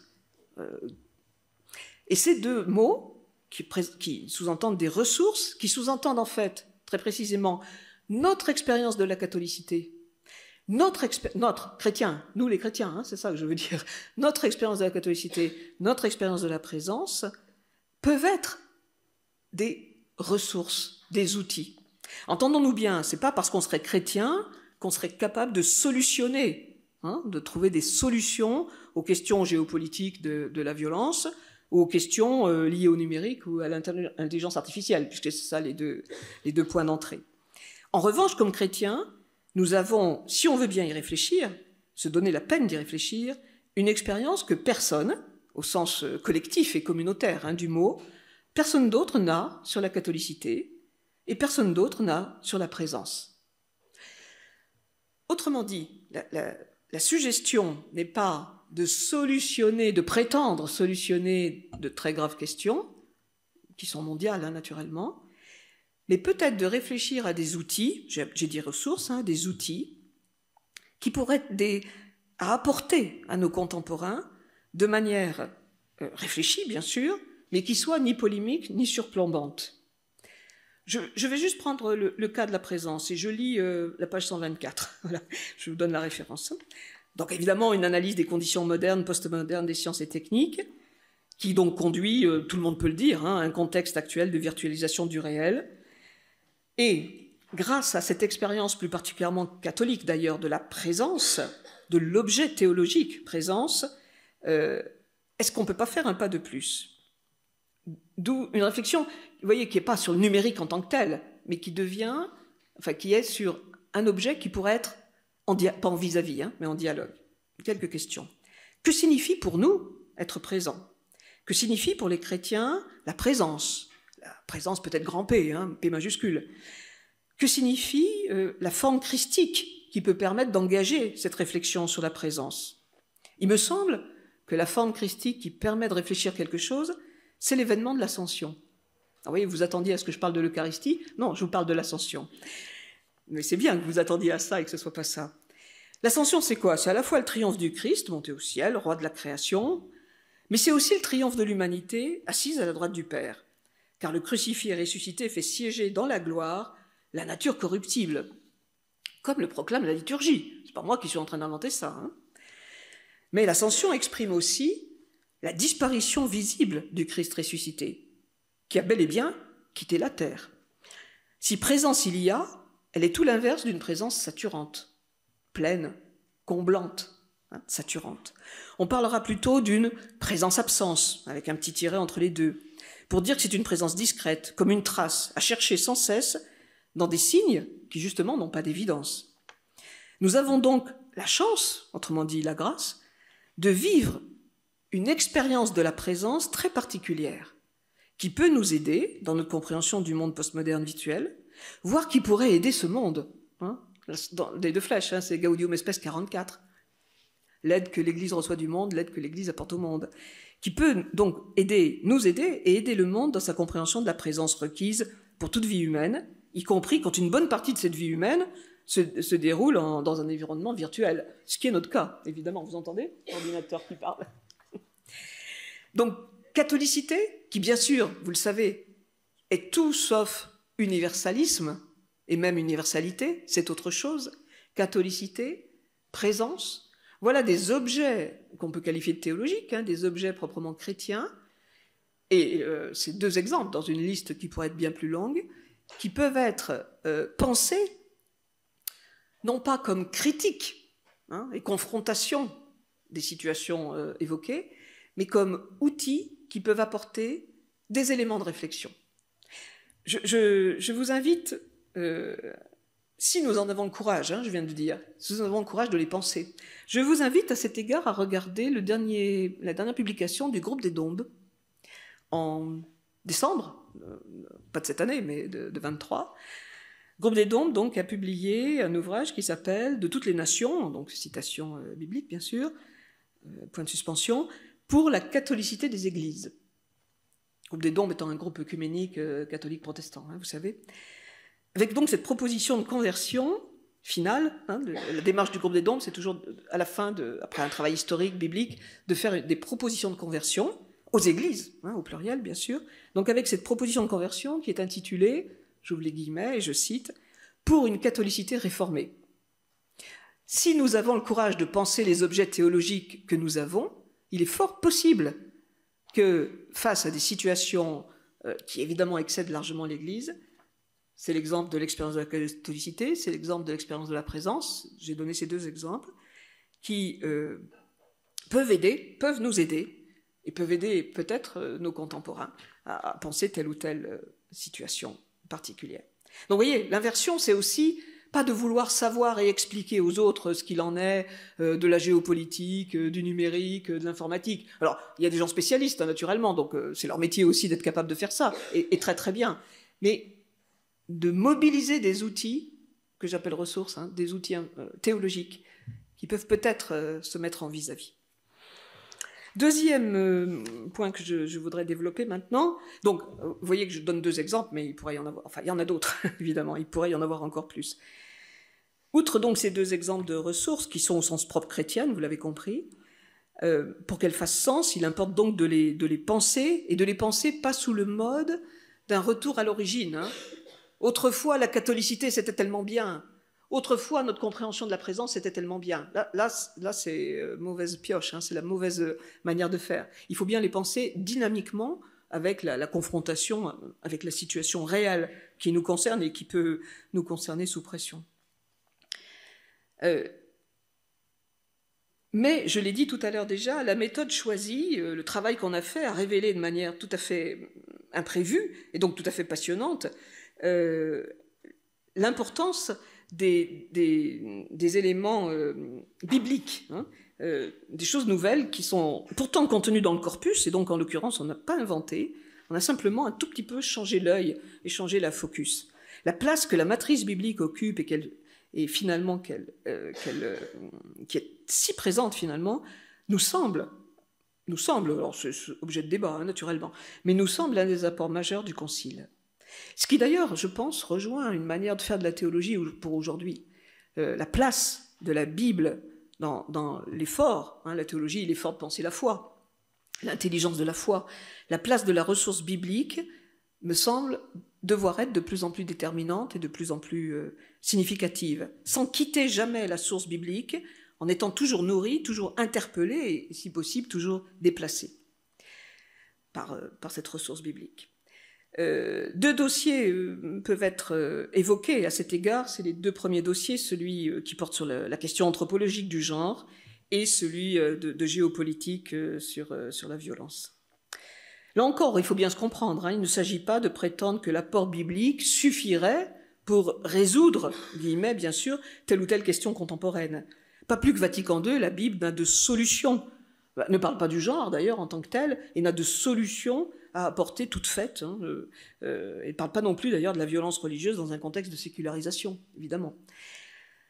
Donc on n'a pas de solution à rechercher dans les textes, mais il y a bien des manières de faire dans tel ou tel texte de Vatican II qui s'en rapportent aux données bibliques, qui le déplacent, qui l'accentuent et qui au fond produisent des choix et nous conduisent, tout en étant tout à fait discrets, nous conduisent à éclairer des manières de faire aujourd'hui qui me semblent être tout à fait déterminantes. Et je citais tout à l'heure déjà Orman Rush, je le cite à nouveau maintenant, parlant de la tradition devant les pères et les mères synodaux, donc en octobre passé, il disait la chose suivante. Les réponses, ou au moins les éléments de réponse que les pères conciliaires ont apportés aux questions dont ils ont débattu, sont donc, pour nous, aujourd'hui, l'autorité qui nous guide et qui guide nos réflexions sur les questions auxquelles nous sommes confrontés pour aujourd'hui. L'autorité qui guide notre réflexion. Ce n'est pas l'autorité qui donne des solutions, hein, vous voyez bien, c'est l'autorité qui guide notre réflexion.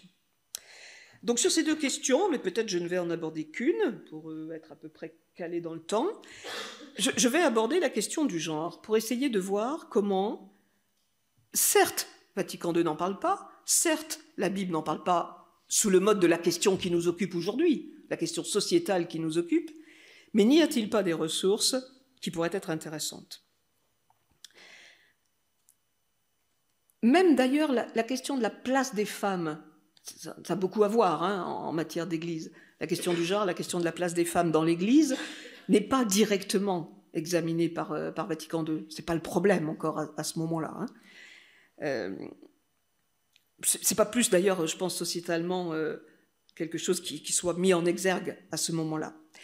Mais de fait, quand même, les sociétés occidentales, 60-65, défendent l'égale dignité au fil d'une histoire souvent difficile, de droits sociaux, de droits civiques, de questions économiques, de défense de droits corporels, s'opposent au modèle patriarcal et plus généralement au masculin compris comme normatif, et commencent à défendre l'idée que genre et sexe sont des constructions sociales. On peut évoquer au minimum Simone de Beauvoir, le deuxième sexe. L'Église catholique tient, quant à elle, un double positionnement. Je ne dis pas un double langage, hein, vous avez bien entendu, j'ai bien dit double positionnement. D'une part,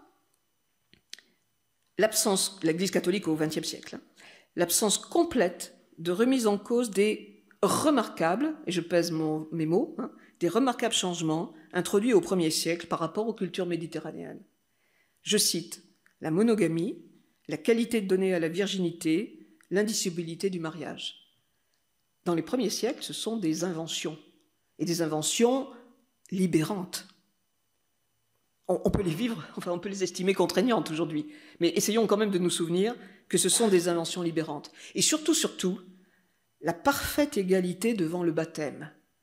Jamais, je pense que le mot n'est pas trop faible, jamais il y a le moindre texte qui dise que baptême pour les hommes, d'accord, mais quand même pour les femmes, il faudrait réfléchir. Jamais. Donc, c'est quand même quelque chose de remarquable qu'on oublie parce qu'on est dans d'autres débats aujourd'hui, mais peut-être faut-il en reprendre conscience. Mais bien sûr, le double positionnement, c'est que d'une part, il y a ce positionnement du 1er siècle, cette affirmation sur le baptême, mais il y a aussi l'affirmation de l'incapacité de la femme, qui n'est pas vraiment image, hein, qui est créée en second, qui est porteuse de la chute et du péché, donc, et qui est faite pour la génération et pas pour la raison. Et aussi, au fil des siècles, et probablement les siècles modernes notamment, une mariologie qui nous parle de la, et pas des, hein, bien sûr, de la femme éternelle, et qui perd de vue la croyante, qui oppose le principe pétrinien au principe marial, jusqu'à imaginer, chez certains auteurs, une différence en termes de vocation. Pas de différence de baptême, mais il pourrait y avoir une différence en termes de vocation. En quoi Vatican II nous aide? Parce que l'héritage est complexe. Je viens de le décrire, hein, en quelques lignes. L'héritage est complexe. En quoi Vatican II pourrait-il nous aider? Nous aider dans les situations qui excèdent largement ce que je viens de décrire en termes de la question du genre, comme on dit. D'abord, dans le corpus, il n'y a pratiquement jamais la femme. Il y a toujours... Alors, il y a la femme quand il est question de Marie, oui, parce que c'est cette femme, certainement, donc chapitre 8 de Lumen Gentium. Mais il y a toujours les femmes, au pluriel. Et il y a même très souvent, pas toujours, j'en conviens, des hommes et des femmes. On est en 65, hein. Ça nous semble évident, et un minimum aujourd'hui, peut-être, mais non, 65, il y a 60 ans. Il faut se rappeler aussi Pacem in Terris de Jean 23, qui, dans la liste des signes des temps, je vous ai donné celle de Chenu, lieu théologique en acte, mais Pacem in Terris, Jean 23, liste des signes des temps, et dit, comme signe des temps qu'il trouve de qualité, enfin à reconnaître comme positif, la femme dans la vie publique. Pacem in Terris, c'est 63. Là encore, hein, cette affirmation-là n'a aucune, sociétalement je veux dire, n'a aucune évidence. Il vaudrait tellement mieux que la femme reste à la maison et s'occupe des enfants. Non, non. L'égalité de tous, probablement sous le mode plutôt des cultures, avec des différences légitimes, Gaudium et Spes 29, mais surtout, et c'est là où ça va devenir biblique, le fait que, Gaudium et Spes essentiellement, bien sûr, fait passer la lecture de les hommes, les femmes, et les femmes en particulier, fait passer la lecture biblique de Genèse 3, qui évidemment parle du péché, à Genèse 1. Le focus n'est plus Genèse 3, donc la création, mais la création perdue, la création qui a chuté. Le focus est image et ressemblance de Genèse 1. Ce glissement entre deux chapitres de la Genèse me paraît tout à fait déterminant, parce que c'est l'image, image et ressemblance, qui devient structurante de tout humain. C'est plus Ève qui est l'initiatrice de la chute, ça devient tout humain, est compris comme image et ressemblance. Et ce qui fait que, bien sûr, que Gaudium et Spes notamment parle du péché, bien entendu, mais n'en parle plus d'abord à partir du récit de Genèse 3, récit mythique, comme vous le savez bien, aussi important soit-il, mais mythique, mais en parle à partir de Romains 1-2, 1-2-3, vous savez, tous ont péché, les Grecs ont péché parce qu'ils ne savent pas interpréter la réalité de la création, et les Juifs ont péché parce qu'ils ne savent pas interpréter la loi. Donc tous ont péché, tous sont soumis au péché. Romains 1, 2, 3. Mais ça, c'est une lecture d'aujourd'hui, enfin, qui a valeur pour maintenant. C'est pas une lecture mythique. C'est ça qui est intéressant. Et de même que la seconde manière de parler du péché dans Gaudium et Spes, c'est donc de s'appuyer sur les premiers chapitres de Romains, de l'Épître aux Romains, et de s'appuyer sur Jean 12. Jean 12, vous vous souvenez ce que c'est? Jean 12, c'est de dire que maintenant, pas mythiquement, hein, maintenant, la manière dont on s'en rapporte ou non au Christ est le jugement. C'est pas ce qui s'est passé autrefois, nous en héritons, c'est maintenant, dans la position de chacun, le jugement s'opère dans ce que chacun fait. Vous voyez, ces deux éléments de glissement ne solutionnent absolument rien en termes de solution, mais donnent des éclairages que je trouve particulièrement intéressants, qui sont très discrets dans le texte de Vatican II. Gaudium et Spes 29, enfin voilà, on est dans les paragraphes 29, 30, etc. Et un pas de plus s'opère dans la réception, et s'opère notamment avec François. François, prenant en compte cette fois-ci, plus encore, ce que j'appelle les doublets bibliques. Les doublets bibliques, il y en a 3. Et ils sont souvent pas suffisamment bien traduits, pas suffisamment précisément traduits. Mâle et femelle, masculin et féminin, homme et femme. Et François, dans Amoris Laetitia, cette phrase assez étonnante, je dois dire, que masculin et féminin doivent être interprétés de manière pas rigide. Pas rigide. Alors c'est la traduction en français peut-être, mais je crois que ça veut bien dire ça. Bien sûr, on peut confronter ce que je viens de raconter, ces ouvertures, avec l'absence des femmes dans les instances diverses et variées, avec l'insistance sur le retour d'insistance, à mon avis, sur la notion de complémentarité par notamment Jean-Paul II, complémentarité qui ne se trouve pas dans Vatican II, l'insistance mariale aussi. Pourtant, on peut évidemment le confronter, enfin, il y a une objectivité à faire cette confrontation, et pourtant, ce n'est pas ma lecture. Moi, je considère qu'on a réellement, par ce que je viens d'évoquer ici, des ressources dans les références bibliques qui nous sont données. Vous voyez, quand je vous dis Genèse 1, Genèse 3, Romains, premier chapitre de Romains, compréhension de Jean 12, voilà des ressources bibliques. Alors, qu'il faut travailler, qu'il faut vérifier, qui sont évoquées par le texte de Vatican II, qui sont reprises notamment par le pape François, dans Amoris Laetitia, et étendues, mais qui nous donnent, je pense, des outils, des accentuations, qui pour certaines sont peut-être devenues banales pour nous aujourd'hui.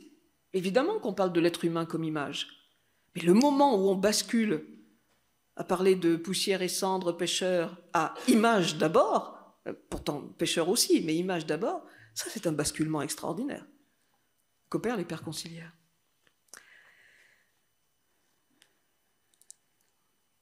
J'aurais voulu parler de la violence, mais je ne vais pas en parler. Bon, ça sera peut-être sous mode de question.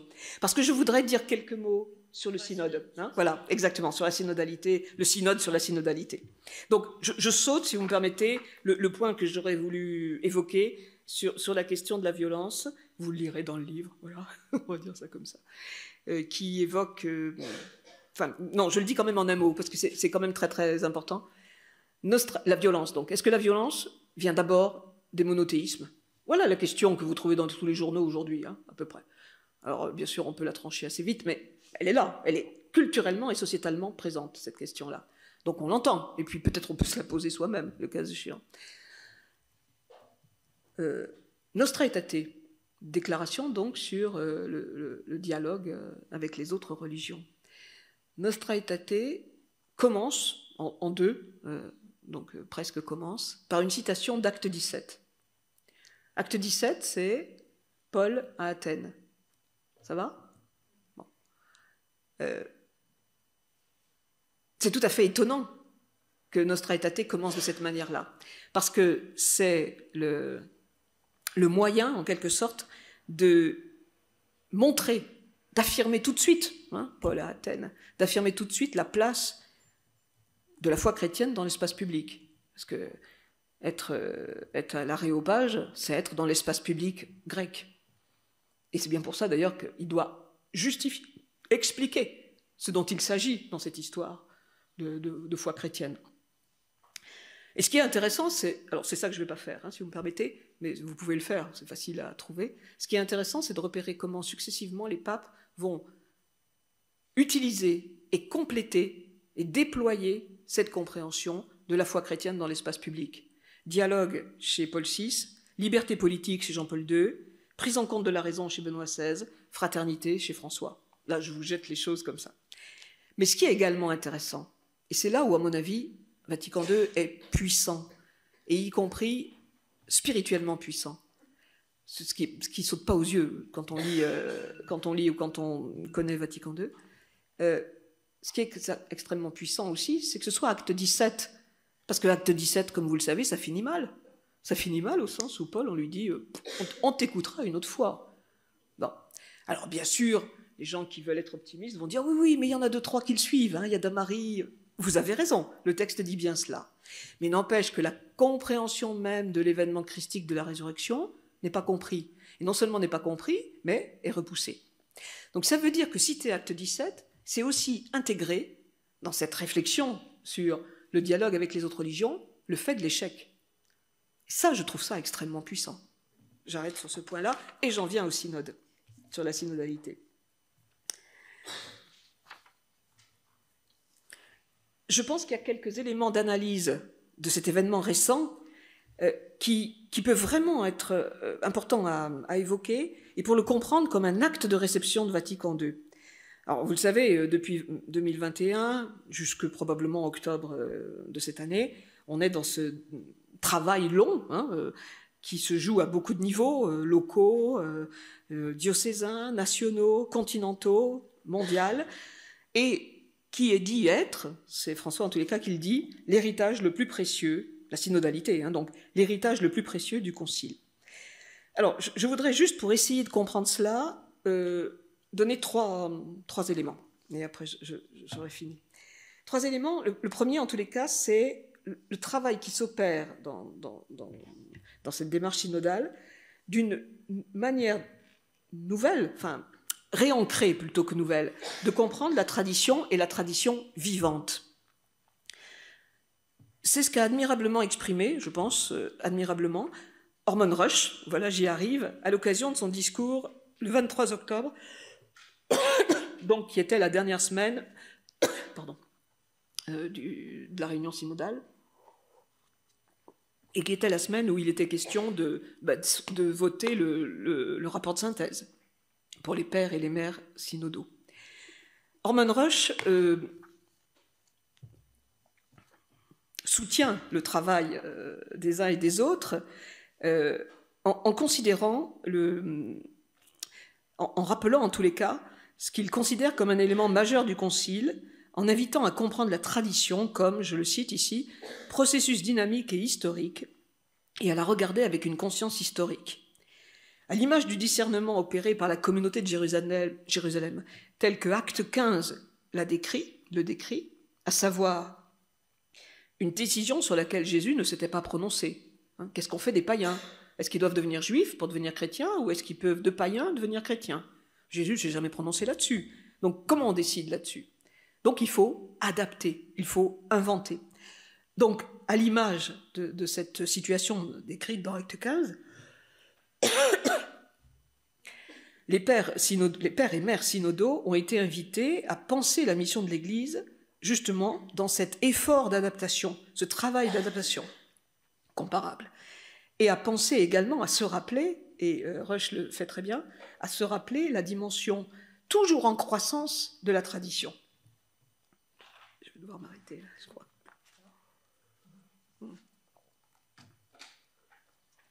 Il s'appuie sur l'analyse de Ratzinger, ce qui est très intelligent de sa part, évidemment, qui était, Ratzinger, pas encore Benoît XVI, qui était expert au Concile, et il rappelle la tension qui s'est fait jour tout le temps, tout au cours du Concile, de 2 approches de la tradition, à savoir une compréhension statique et une compréhension dynamique.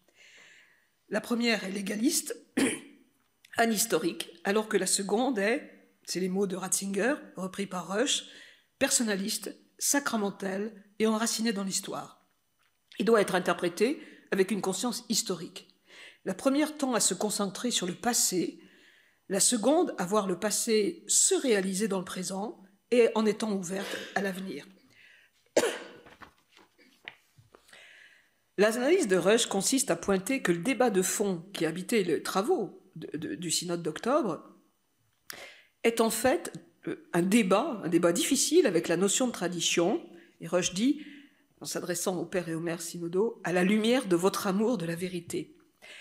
Mais que c'était aussi le débat de fond du Concile, d'où les réponses du Concile sur la compréhension de la tradition sont bien, ce que j'ai déjà cité, l'autorité qui doit guider les réflexions d'aujourd'hui. Alors, les réflexions des membres du synode, mais les réflexions aussi de tous ceux qui cherchent à engager vraiment la foi chrétienne dans l'histoire, en étant attentifs au mouvement de Dieu révélateur et sauveur, et en fait en observant les signes des temps à la lumière de l'Évangile. Deuxième caractéristique, outre cette recompréhension, enfin cette manière de se ressaisir de la tradition, un style. J'ai parlé de style à propos de Vatican II, bien un style ici aussi. Et le style consistant à apprendre à écouter. L'Assemblée synodale d'octobre dernier s'est exercée, vous vous souvenez de l'apprentissage dont je vous ai parlé tout à l'heure? Voilà, s'est exercée à l'écoute, a appris, a cherché à apprendre à écouter, comme les évêques avaient appris lors de Vatican II. On peut dire que le Concile, comme l'Assemblée synodale, a voulu développer et approfondir un même style, sans naïveté bien sûr, car, dit le Synode, le rapport de synthèse, il n'est pas facile d'écouter des idées différentes sans céder immédiatement à la tentation de répliquer, pas facile d'offrir sa contribution comme un don pour les autres et non comme une certitude absolue. La question qui a été traitée, je pense, dans l'Assemblée d'octobre est la suivante: comment dépasser les positions divergentes sans se séparer? Donc ce n'est pas une assemblée qui a voulu traiter des questions, le diaconat pour les femmes, le presbytérat pour des hommes mariés, etc., qui sont des bonnes questions, hein, naturellement. Mais le but n'était pas de traiter des questions, ces questions-là particulièrement.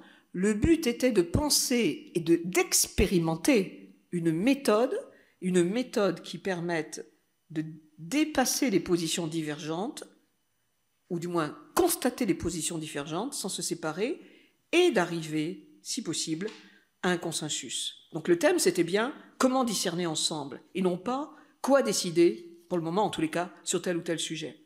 Comment arriver ensemble à un discernement commun sur des sujets qui sont évidemment clivants, qui sont ecclésialement clivants, sociétalement clivants, donc qui sont clivants. Donc c'était bien une question de méthode, hein. À cet égard, diverses méthodes ont été évoquées, notamment dans le rapport et discutées. Mais la proposition centrale, depuis d'ailleurs l'Instrumentum Laboris de juin 2023, a été celle de, j'ouvre les guillemets, la conversation dans l'esprit, comme méthode pour écouter, méthode pour soutenir des processus décisionnels en vue de construire un consensus. Et un consensus, si possible, différencié. On peut ironiser sur cette conversation dans l'esprit, qui est d'abord basée sur le témoignage, donc qui est d'abord émotionnel, qui est d'abord personnel en tous les cas. On peut aussi, il est tout à fait juste de s'interroger sur les critères pour avancer dans cette méthode. 3 éléments me semblent déterminants pour que cette méthode soit réaliste, non pas utopique ou idéale. Premièrement, être conscient de son extrême difficulté. Je cite à nouveau le rapport. Tendre l'oreille nécessite la disponibilité à se décentrer pour laisser de la place à l'autre. En ce sens, mettre en œuvre la conversation dans l'Esprit Saint est un exercice ascétique exigeant qui oblige chacun à reconnaître ses propres limites, la partialité de son point de vue. Donc, premièrement, être conscient de la difficulté extrême. Deuxièmement, être intimement convaincu, c'est-à-dire considérer comme de foi que tout le peuple des baptisés ne se trompe pas dans la foi. Car le sensus fidei est une certaine, je cite à nouveau, est une certaine connaturalité avec les réalités divines et l'aptitude à saisir intuitivement ce qui est conforme à la vérité de foi. Donc une mise en exergue du sensus fidei, du sens de la foi de tous, comme étant à la base même de cette capacité à discerner ensemble, converser dans l'esprit. Et puis troisièmement, être audacieux, oser choisir d'entrer en conversion personnelle et communautaire. Si l'enjeu de la conversation dans l'esprit est la conversion, alors une profonde conversion spirituelle est nécessaire. Et sans attendre, selon une attitude bien courante de nous tous, je pense, que l'autre fasse le premier pas, avec la suspicion que peut-être il ne va pas le faire, donc il n'y a pas de raison que moi je le fasse. Écoute, conversation dans l'esprit sont donc indispensables comme méthode et sont une proposition déterminante du rapport. Je pense qu'elle s'inspire d'une attitude œcuménique qui est un des fruits importants des 60 ans de réception du Concile. Donc voilà, ça y est, je viens de raccrocher le train, là, les wagons en tous les cas. Ça veut dire que l'effort de chercher un consensus par méthode d'écoute et de conversation dans l'esprit est en fait, l'insistance sur ce point-là est en fait issue, je pense vraiment, hein, issue d'un travail des 60 ans et un travail qui porte, en l'occurrence, sur le dialogue œcuménique luthérien-catholique. Le dialogue œcuménique luthérien-catholique a abouti une très forte étape, hein, en 1999, à la signature de la déclaration commune sur la doctrine de la justification, qui était évidemment l'objet justification, hein, l'objet de la controverse et de la séparation, un des premiers objets en tous les cas, et a abouti grâce à la méthode du consensus différencié. Je ne vais pas rentrer dans le détail de cette méthode, mais ce que je trouve extrêmement intéressant dans le travail du synode d'octobre, c'est la mise en exergue de cette méthode. Alors, consensus différencié à propos de la co-responsabilité. Donc c'est bien un problème de gouvernance, le problème qui est au cœur de l'affaire. L'existence du consensus des fidèles constitue un critère sûr pour déterminer si une doctrine ou une pratique particulière appartiennent à la foi apostolique. Et le but, dans un souci de présence du Christ dans l'esprit, est de prendre des décisions dans le cadre, je cite bien, d'une co-responsabilité différenciée. Et là, on est, je pense, par le focus mis sur cette notion de consensus différencié sur la question de la co-responsabilité, je pense qu'on est exactement dans une réception qui n'a pas besoin de s'énoncer, qui n'a pas besoin de faire des références en note de bas de page. Le rapport ne le fait pas. C'est pas nécessaire. Hein. Mais on est vraiment dans un acte de réception de ce qui est déjà la réception de Vatican II. Vous voyez, là, on a une poupée russe, là, en quelque sorte. Ça veut dire que le travail du dialogue luthéro-catholique a abouti, on peut dire, à l'invention de cette méthode. Et abouti de sorte que ça fasse sens, pas seulement pour les luthériens et les catholiques, mais aussi pour les méthodistes, mais aussi pour les réformés, mais aussi pour les anglicans, puisque toutes ces communions mondiales ont signé ce document. Et cela est déjà un fruit de Vatican II. Et on trouve, en 2023, l'évocation de cette méthode comme étant la bonne méthode qui nous intéresse ici, pour les questions de gouvernance propres à l'Église catholique. Donc on n'est plus dans un dialogue œcuménique, hein, là, mais un fruit, je répète ce que je viens de dire, hein, un fruit de la réception du Concile qui s'est joué sur le registre œcuménique, se trouve aujourd'hui dans la manière d'essayer d'avancer, parce qu'on essaye hein, simplement, mais d'essayer d'avancer sur la réflexion synodale, et donc sur la réflexion de la gouvernance. Ce qui veut dire, et c'est le troisième point, mais je viens déjà de le dire, c'est qu'en fait, c'est bien Vatican II au sens large qui est à recevoir. Alors, je vous rappelle, Vatican II au sens large, c'est les textes, l'événement en tant qu'histoire, l'événement en tant qu'apprentissage et la réception. Hein, Vatican II au sens, ce que j'appelle Vatican II au sens large. Et c'est de cette manière-là que la notion de consensus différencié peut être intégrée. Je conclus, parce que vraiment, il faut que je conclue, n'est-ce pas? Je crois que je sens que c'est ça qui s'impose ici, à ma droite. L'héritage du Concile et de sa réception ouvre donc à plein dans l'étape actuelle dans laquelle est engagée l'Église catholique. Il est donc important de percevoir cette démarche de réception et d'en être peut-être particulièrement conscient. Cet héritage passe selon moi par un approfondissement du rapport à l'écriture, comme il me semble que Vatican II l'a inauguré.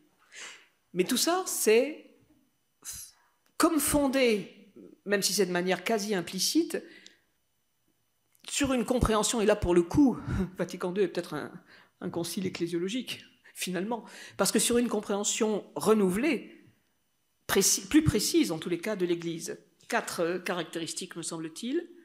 Une Église d'abord missionnaire, comme Agentes le dit, comme Lumen Gentium 1 le dit. Toujours d'abord une Église locale, au sens de Lumen Gentium 23, qui entre par l'écoute et la conversation dans l'esprit, dans le dialogue et la conversion, et qui débouche sur la reconnaissance heureuse d'une légitime diversité. Donc c'est une ecclésiologie, tout ça. Donc il y a un choix ecclésiologique fondamental pour être dans cette geste de réception qui, comme j'ai essayé de vous le montrer, est en œuvre aujourd'hui avec la démarche synodale. Je vous remercie.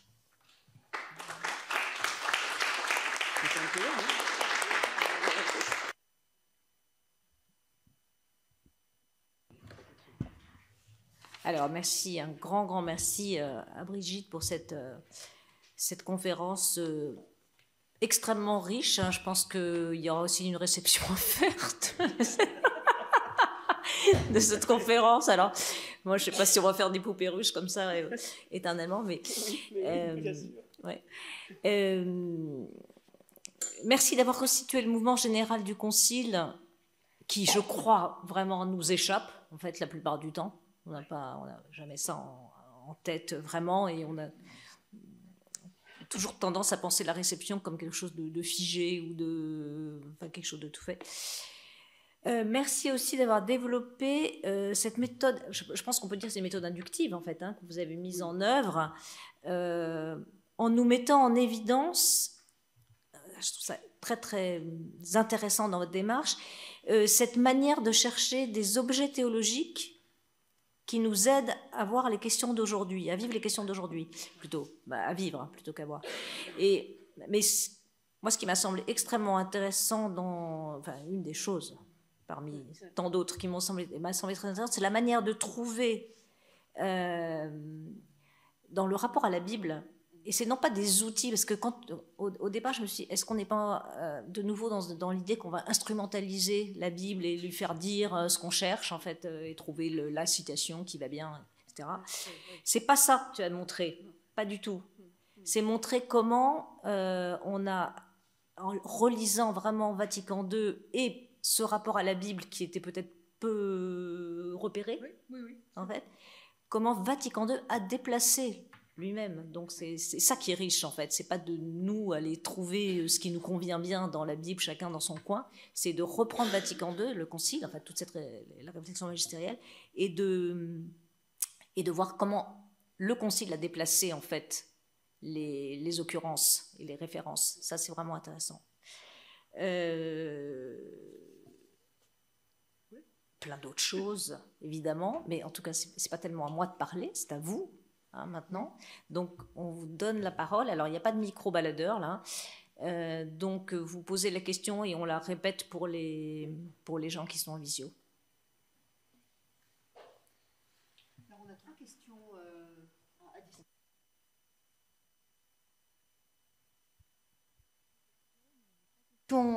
Nous avons 3 questions à distance. Alors, juste pour information, une cinquantaine de personnes écoutaient la conférence à distance. Et nous avons un premier lot de questions qui s'interroge sur l'apprentissage. Voilà. Donc, il s'est vécu un apprentissage au Concile Vatican II. Un apprentissage dont nous avons encore à apprendre et qui peut être une ressource pour les questions qui se posent aujourd'hui. Et la première question concernant cet apprentissage, c'est mais nous, dans l'Église, puisque vous avez aussi parlé de l'Église locale, nous, dans nos églises locales, comment est-ce que cet apprentissage, on peut continuer à le faire vivre pour faire Église aujourd'hui ? Voilà. Et au niveau de cet apprentissage, il peut aussi se poser un autre niveau. Vous avez parlé de l'apprentissage que les pères conciliaires ont vécu au moment du concile, et qui est cet apprentissage d'écouter l'autre, notamment dans le dialogue œcuménique. Voilà. Et cet apprentissage dans le dialogue œcuménique nous a permis aujourd'hui d'apprendre à nous écouter à l'intérieur de l'Église pour que puissent se poser des questions de gouvernance et écouter les autres. Mais l'apprentissage de l'écoute de la société. Est-ce qu'on a appris, est-ce que l'Église a appris à écouter la société aussi? Voilà. Donc 2 questions portant sur l'apprentissage. Et puis une troisième question d'un autre ordre. Vous nous avez rappelé qu'au 1er siècle, l'Église avait innové en affirmant l'égalité des baptisés. Voilà. Mais la question aujourd'hui, c'est peut-être le rapport des baptisés avec le sacrement de l'ordre. Donc, est-ce que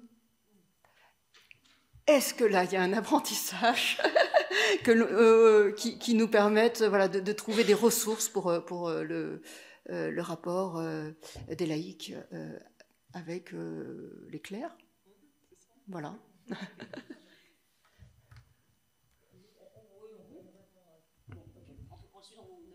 Oui, oui. Merci beaucoup, merci de ces questions, donc par visio interposée. Alors, d'abord, je trouve très important que ce soit le mot apprentissage qui soit entendu, enfin qui soit l'objet de la réflexion. Donc je pense que c'est d'abord en soi, c'est très juste, si je puis me permettre de dire ça comme ça. Alors, comment, certes, les évêques pendant 4 ans, les pères et les mères synodaux maintenant, bon, et nous, c'est ça, hein, la question de l'Église locale, nous. Alors, je pense que là, notre responsabilité commune, hein, moi je me mets dans les laïcs, tout ce qui est de plus laïque, notre responsabilité commune, c'est justement de faire en sorte que le travail se fasse. Je donne donc un exemple un peu provoquant. Qui d'entre vous, dans ses paroisses, dans sa paroisse, dans les mouvements auxquels il appartient, les groupes, etc., actuellement, travaille sur le rapport synodal? Qui d'entre nous fait cela? J'entends un vide sidéral. Alors, bien sûr, oui, il y en a quelques-uns. Ouf, voilà, très bien. Mais vous voyez, le rapport a été publié le 28 octobre. Donc, il y a déjà 6 mois, enfin 5-6 mois. Je suis frappée, il fait 40 pages, il est bien écrit, il se lit... Bon, il faut le lire, évidemment, d'accord, il y a 40 pages à lire, mais c'est pas du tout une chose énorme. Ça vaut vraiment la peine de le lire. Mais de le lire, ça c'est une chose. Ce soir, hein, tout le monde le lit. Mais de le travailler en équipe, locale. Je dis paroisse, mouvement, enfin, là où vous êtes. Donc le nous de l'apprentissage, il ne peut exister que si on fait l'exercice. Hein, si on ne fait pas de vélo, on ne saura pas faire de vélo. Enfin, vous voyez, l'exemple sportif banal. Et donc aujourd'hui, surtout qu'en plus, c'est le retour, parce qu'évidemment, l'Église mondiale attend aujourd'hui les réponses locales au travail d'octobre. Le retour de ce travail doit être en mai, juin, je ne sais plus la date, pour le synode d'octobre. Donc, si nous, aujourd'hui, on ne répond pas, nous, je redis, je suis absolument, je suis pas du tout anthéologienne quand je dis ça, hein. C'est pas du côté du métier, c'est du côté de ma vie ecclésiale, comme nous tous. Si nous, aujourd'hui, on fait rien, eh ben, c'est notre problème, quoi. Voilà. Donc, le nous de l'apprentissage, allons-y, faisons l'exercice. Maintenant, on peut le faire. Et alors, le paradoxe, je m'arrêterai sur cette petite colère, le paradoxe, c'est que nous avons été nombreux, je pense, en 21, à faire partie de groupes synodaux. Allez-y, faites, voilà, nous avons été nombreux, et pas aujourd'hui. Donc on peut analyser pourquoi, enfin ok, mais je pense qu'une des analyses, c'est que on n'a pas compris, nous n'avons pas compris ce qui s'est passé en octobre. En octobre, on s'est dit, ah, ils n'ont toujours pas décidé.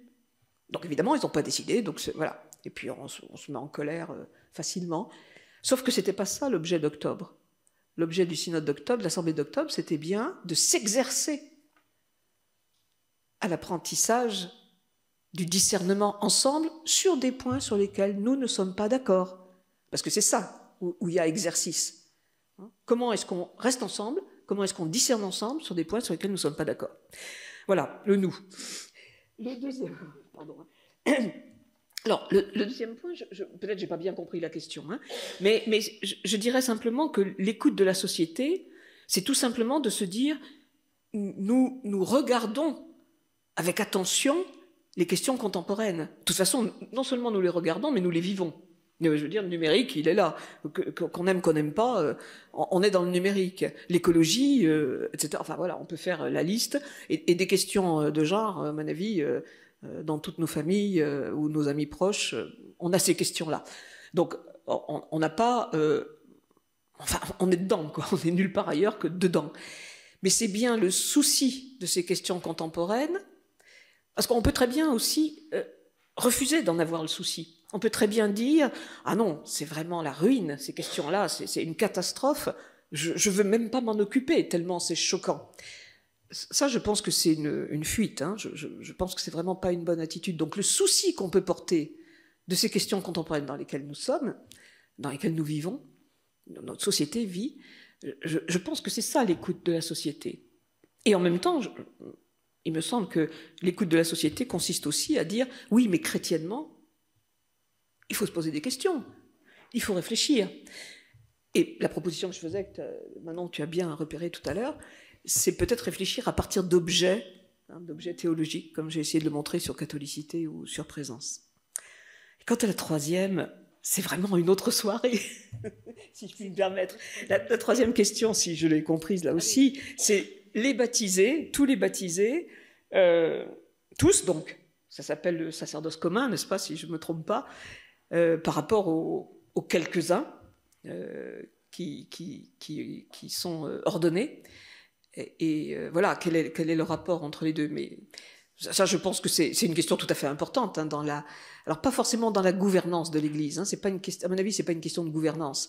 C'est vraiment dans la structure de l'Église. Est-ce que dans la structure de l'Église, et vous entendez bien qu'il y a d'autres églises qui disent non à ce que je vais dire maintenant, dans la structure de l'Église, la tradition catholique estime que l'institut pas l'institution, hein, l'institué est nécessaire. Donc, comment est-ce qu'on pense ce rapport entre sacerdoce commun et sacerdoce presbytéral, pour peut-être employer les mots le plus précisément possible. Mais il faut faire une autre soirée hein, avec quelqu'un de spécialiste de cette question, c'est pas forcément moi. Peut-être dans la salle, vous voulez réagir sur tel ou tel point, éclairer tel ou tel point, contredire tel ou tel point.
Ah oui, pardon. Alors, merci beaucoup. Merci on essayait de se coordonner techniquement parlant. Oui, on va juste résumer pour les personnes à distance.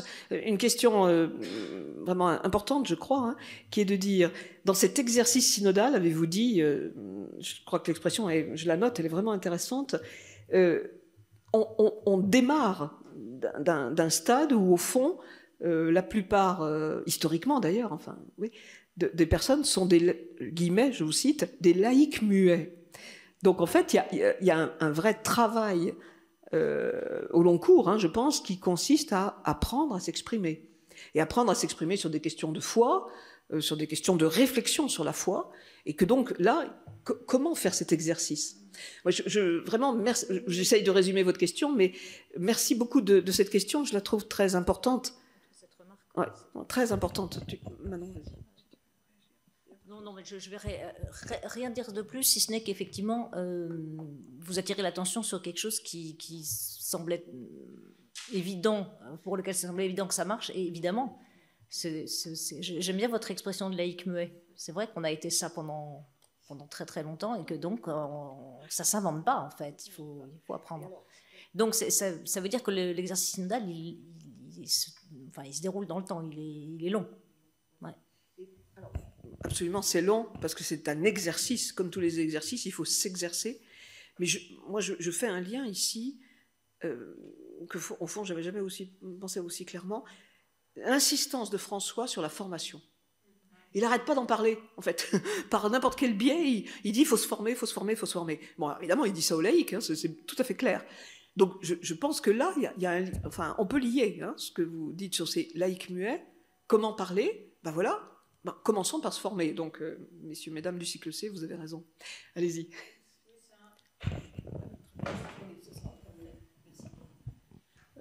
En 2021, on a eu pendant la semaine œcuménique en fait une rencontre entre justement des protestants et des catholiques sur la synodalité. On avait pris ce thème-là et c'était très révélateur.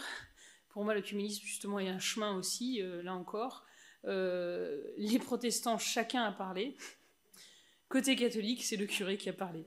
Et pour moi, c'est exactement ça. Enfin, c'est un écho quand il parlait parce que c'était vraiment ça. Et sans, enfin voilà, c'était normal entre guillemets, j'allais dire, mais je dis pas que c'est normal, mais c'est habituel, quoi. Voilà, c'est ça. Merci de cet exemple sur le vif. Oui. Et là, je pense qu'effectivement, les traditions des différentes confessions chrétiennes sont vraiment différentes. Restons sur la part occidentale. Et les traditions protestantes et la tradition catholique sont différentes. Mais alors, ça veut dire que là, il y a un vrai...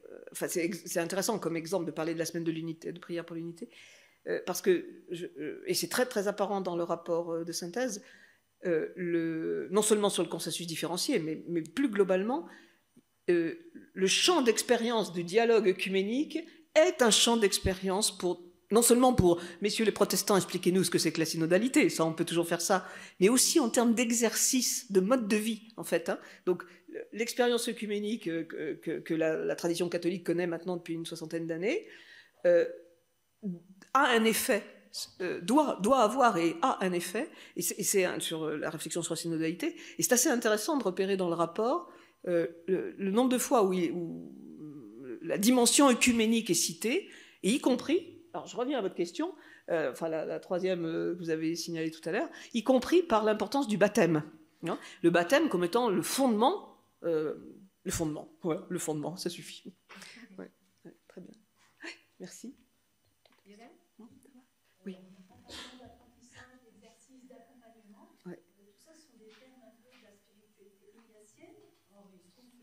Il se trouve. Ça m'a fait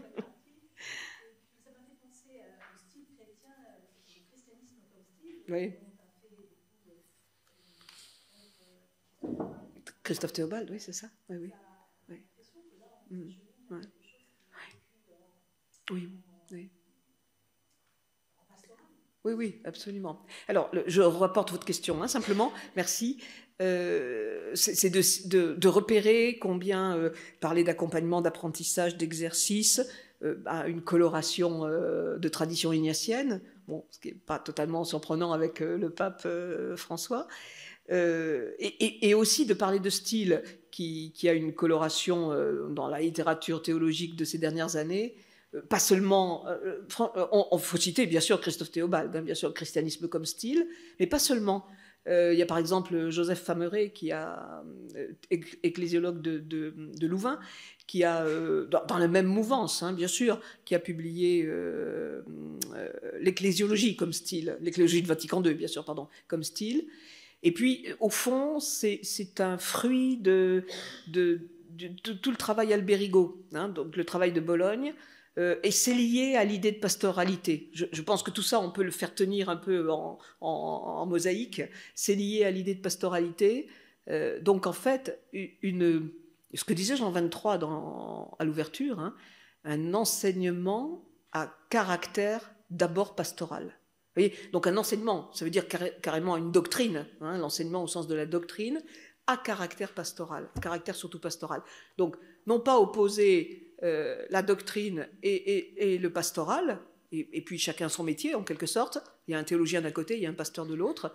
Bon, donc on voit bien la répartition des choses, mais essayer d'articuler les deux, hein, être dans la doctrine, enseignement, doctrine, d'une manière pastorale, qui d'ailleurs intègre le souci de la société. Je pense que c'est là que ça se joue par rapport à la deuxième ou troisième question. Oui. Oui. Parce que je ne suis pas du tout pessimiste, mais j'ai l'impression que cette petite part des catholiques est de plus en plus réduite, en fait. Donc, c'est une inquiétude quand même que je partage. Bien sûr. La pastoralité, justement, ma question, c'est de demander, même pas pour la réception du Vatican II, mais déjà, au moment où on va avancer, peut-être qu'il va rester pas grand monde. Là, je suis dans le pessimisme, non, bien, je plonge un petit peu dans la soirée, mais c'est une prise de conscience. Ma question, je me disais que, à l'instant de ce qui a été fait chez nous en 82, la décentralisation, est-ce qu'il ne serait pas aussi justement intéressant dans l'exercice même du pouvoir des églises, de pouvoir donner plus de poids comment dirais-je, aux structures les plus proches des peuples de l'Église de Dieu, qui permettent d'aller chercher toute cette jeunesse qui sont plus du tout acculturées au fait de la religion. Ouais. Donc, autrement dit, voilà, c'est une question beaucoup plus large que la conférence, pour laquelle je vous remercie vivement pour sa densité et sa clarté. Mais peut-être justement, puisque je vais poser la question sur la pastoralité, je me dis, c'est le moment de dire oui, pourquoi pas inventer, puisqu'on est capable de cette invention-là. Il faut reposer la question pour les personnes à distance. Non, pardon. Oui, pardon, c'est ça. Alors, merci beaucoup de ce qui sera la dernière question, c'est ce que tu dis. Voilà, bon, le temps, on va se faire déloger. OK. Merci de la question. Il y a deux questions, peut-être je vais avoir deux réactions. C'est au fond le thème la pastoralité locale, la plus locale possible. Alors, moi, je répondrai sur ce point-là en disant que la thématique plus ou moins bien mise en œuvre, donc vous avez raison au fond, mais la thématique de la subsidiarité fait vraiment partie de la doctrine sociale, notamment, de l'Église. Donc, c'est probablement pas du tout bien, ou souvent pas bien mis en œuvre, mais c'est quand même très, très réel. Et puis alors, il y avait avant un pessimisme par rapport auquel je vais réagir, pour que ce soit pas le mot de la fin simplement, mais un pessimisme bien objectif en fait, qui est de dire mais où sont les chrétiens aujourd'hui, et notamment où sont peut-être les jeunes plus que d'autres. Alors, moi, j'aurais envie de vous dire la chose suivante, c'est que, de fait, si on regarde la situation en France, par exemple, en Europe peut-être plus largement, on est dans ce que vous décrivez.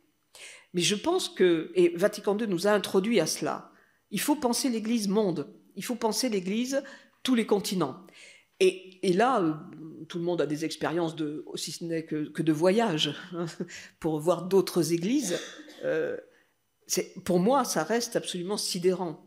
Le dynamisme des églises, je mets bien au pluriel, donc ça va plus large que simplement la tradition catholique romaine, mais le dynamisme des églises, donc en fait le dynamisme de la foi chrétienne, c'est ça qui est intéressant, n'est pas du tout en perte de vitesse, me semble-t-il. Alors la difficulté, c'est que c'est ça que nous vivons ici. Ça, alors là, bien d'accord avec vous, ça c'est notre expérience locale. Mais à mon sens, je crois d'abord qu'on a bien des pasteurs, des religieux, des religieuses qui sont d'autres continents. Et puis le brassage de population fait aussi venir des personnes de divers continents. Mais je pense qu'il faut qu'on voyage, il faut qu'on se forme. Ça, on l'a dit il y a 5 minutes. Mais deuxième chose qu'à mon avis, il faut se dire, c'est allons voir d'autres églises. Et là, ça crée un rééquilibrage, pas du tout pour être optimiste, c'est pas le but du tout, mais ça crée une autre vision de l'Église et une vision réelle, voilà. Merci des questions. Ok, moi je crois qu'on va s'arrêter là. Là, on a eu déjà 1 ou 2 minutes d'oral. Merci à tous d'être venus. Merci à vous qui avez suivi sur le web. Et puis nous nous retrouvons. Là, j'ai pas la date en tête là tout à fait, mais c'est en mai pour la conférence de Marie-Dominique Trébuchet sur la fin de vie. Question de la fin de vie.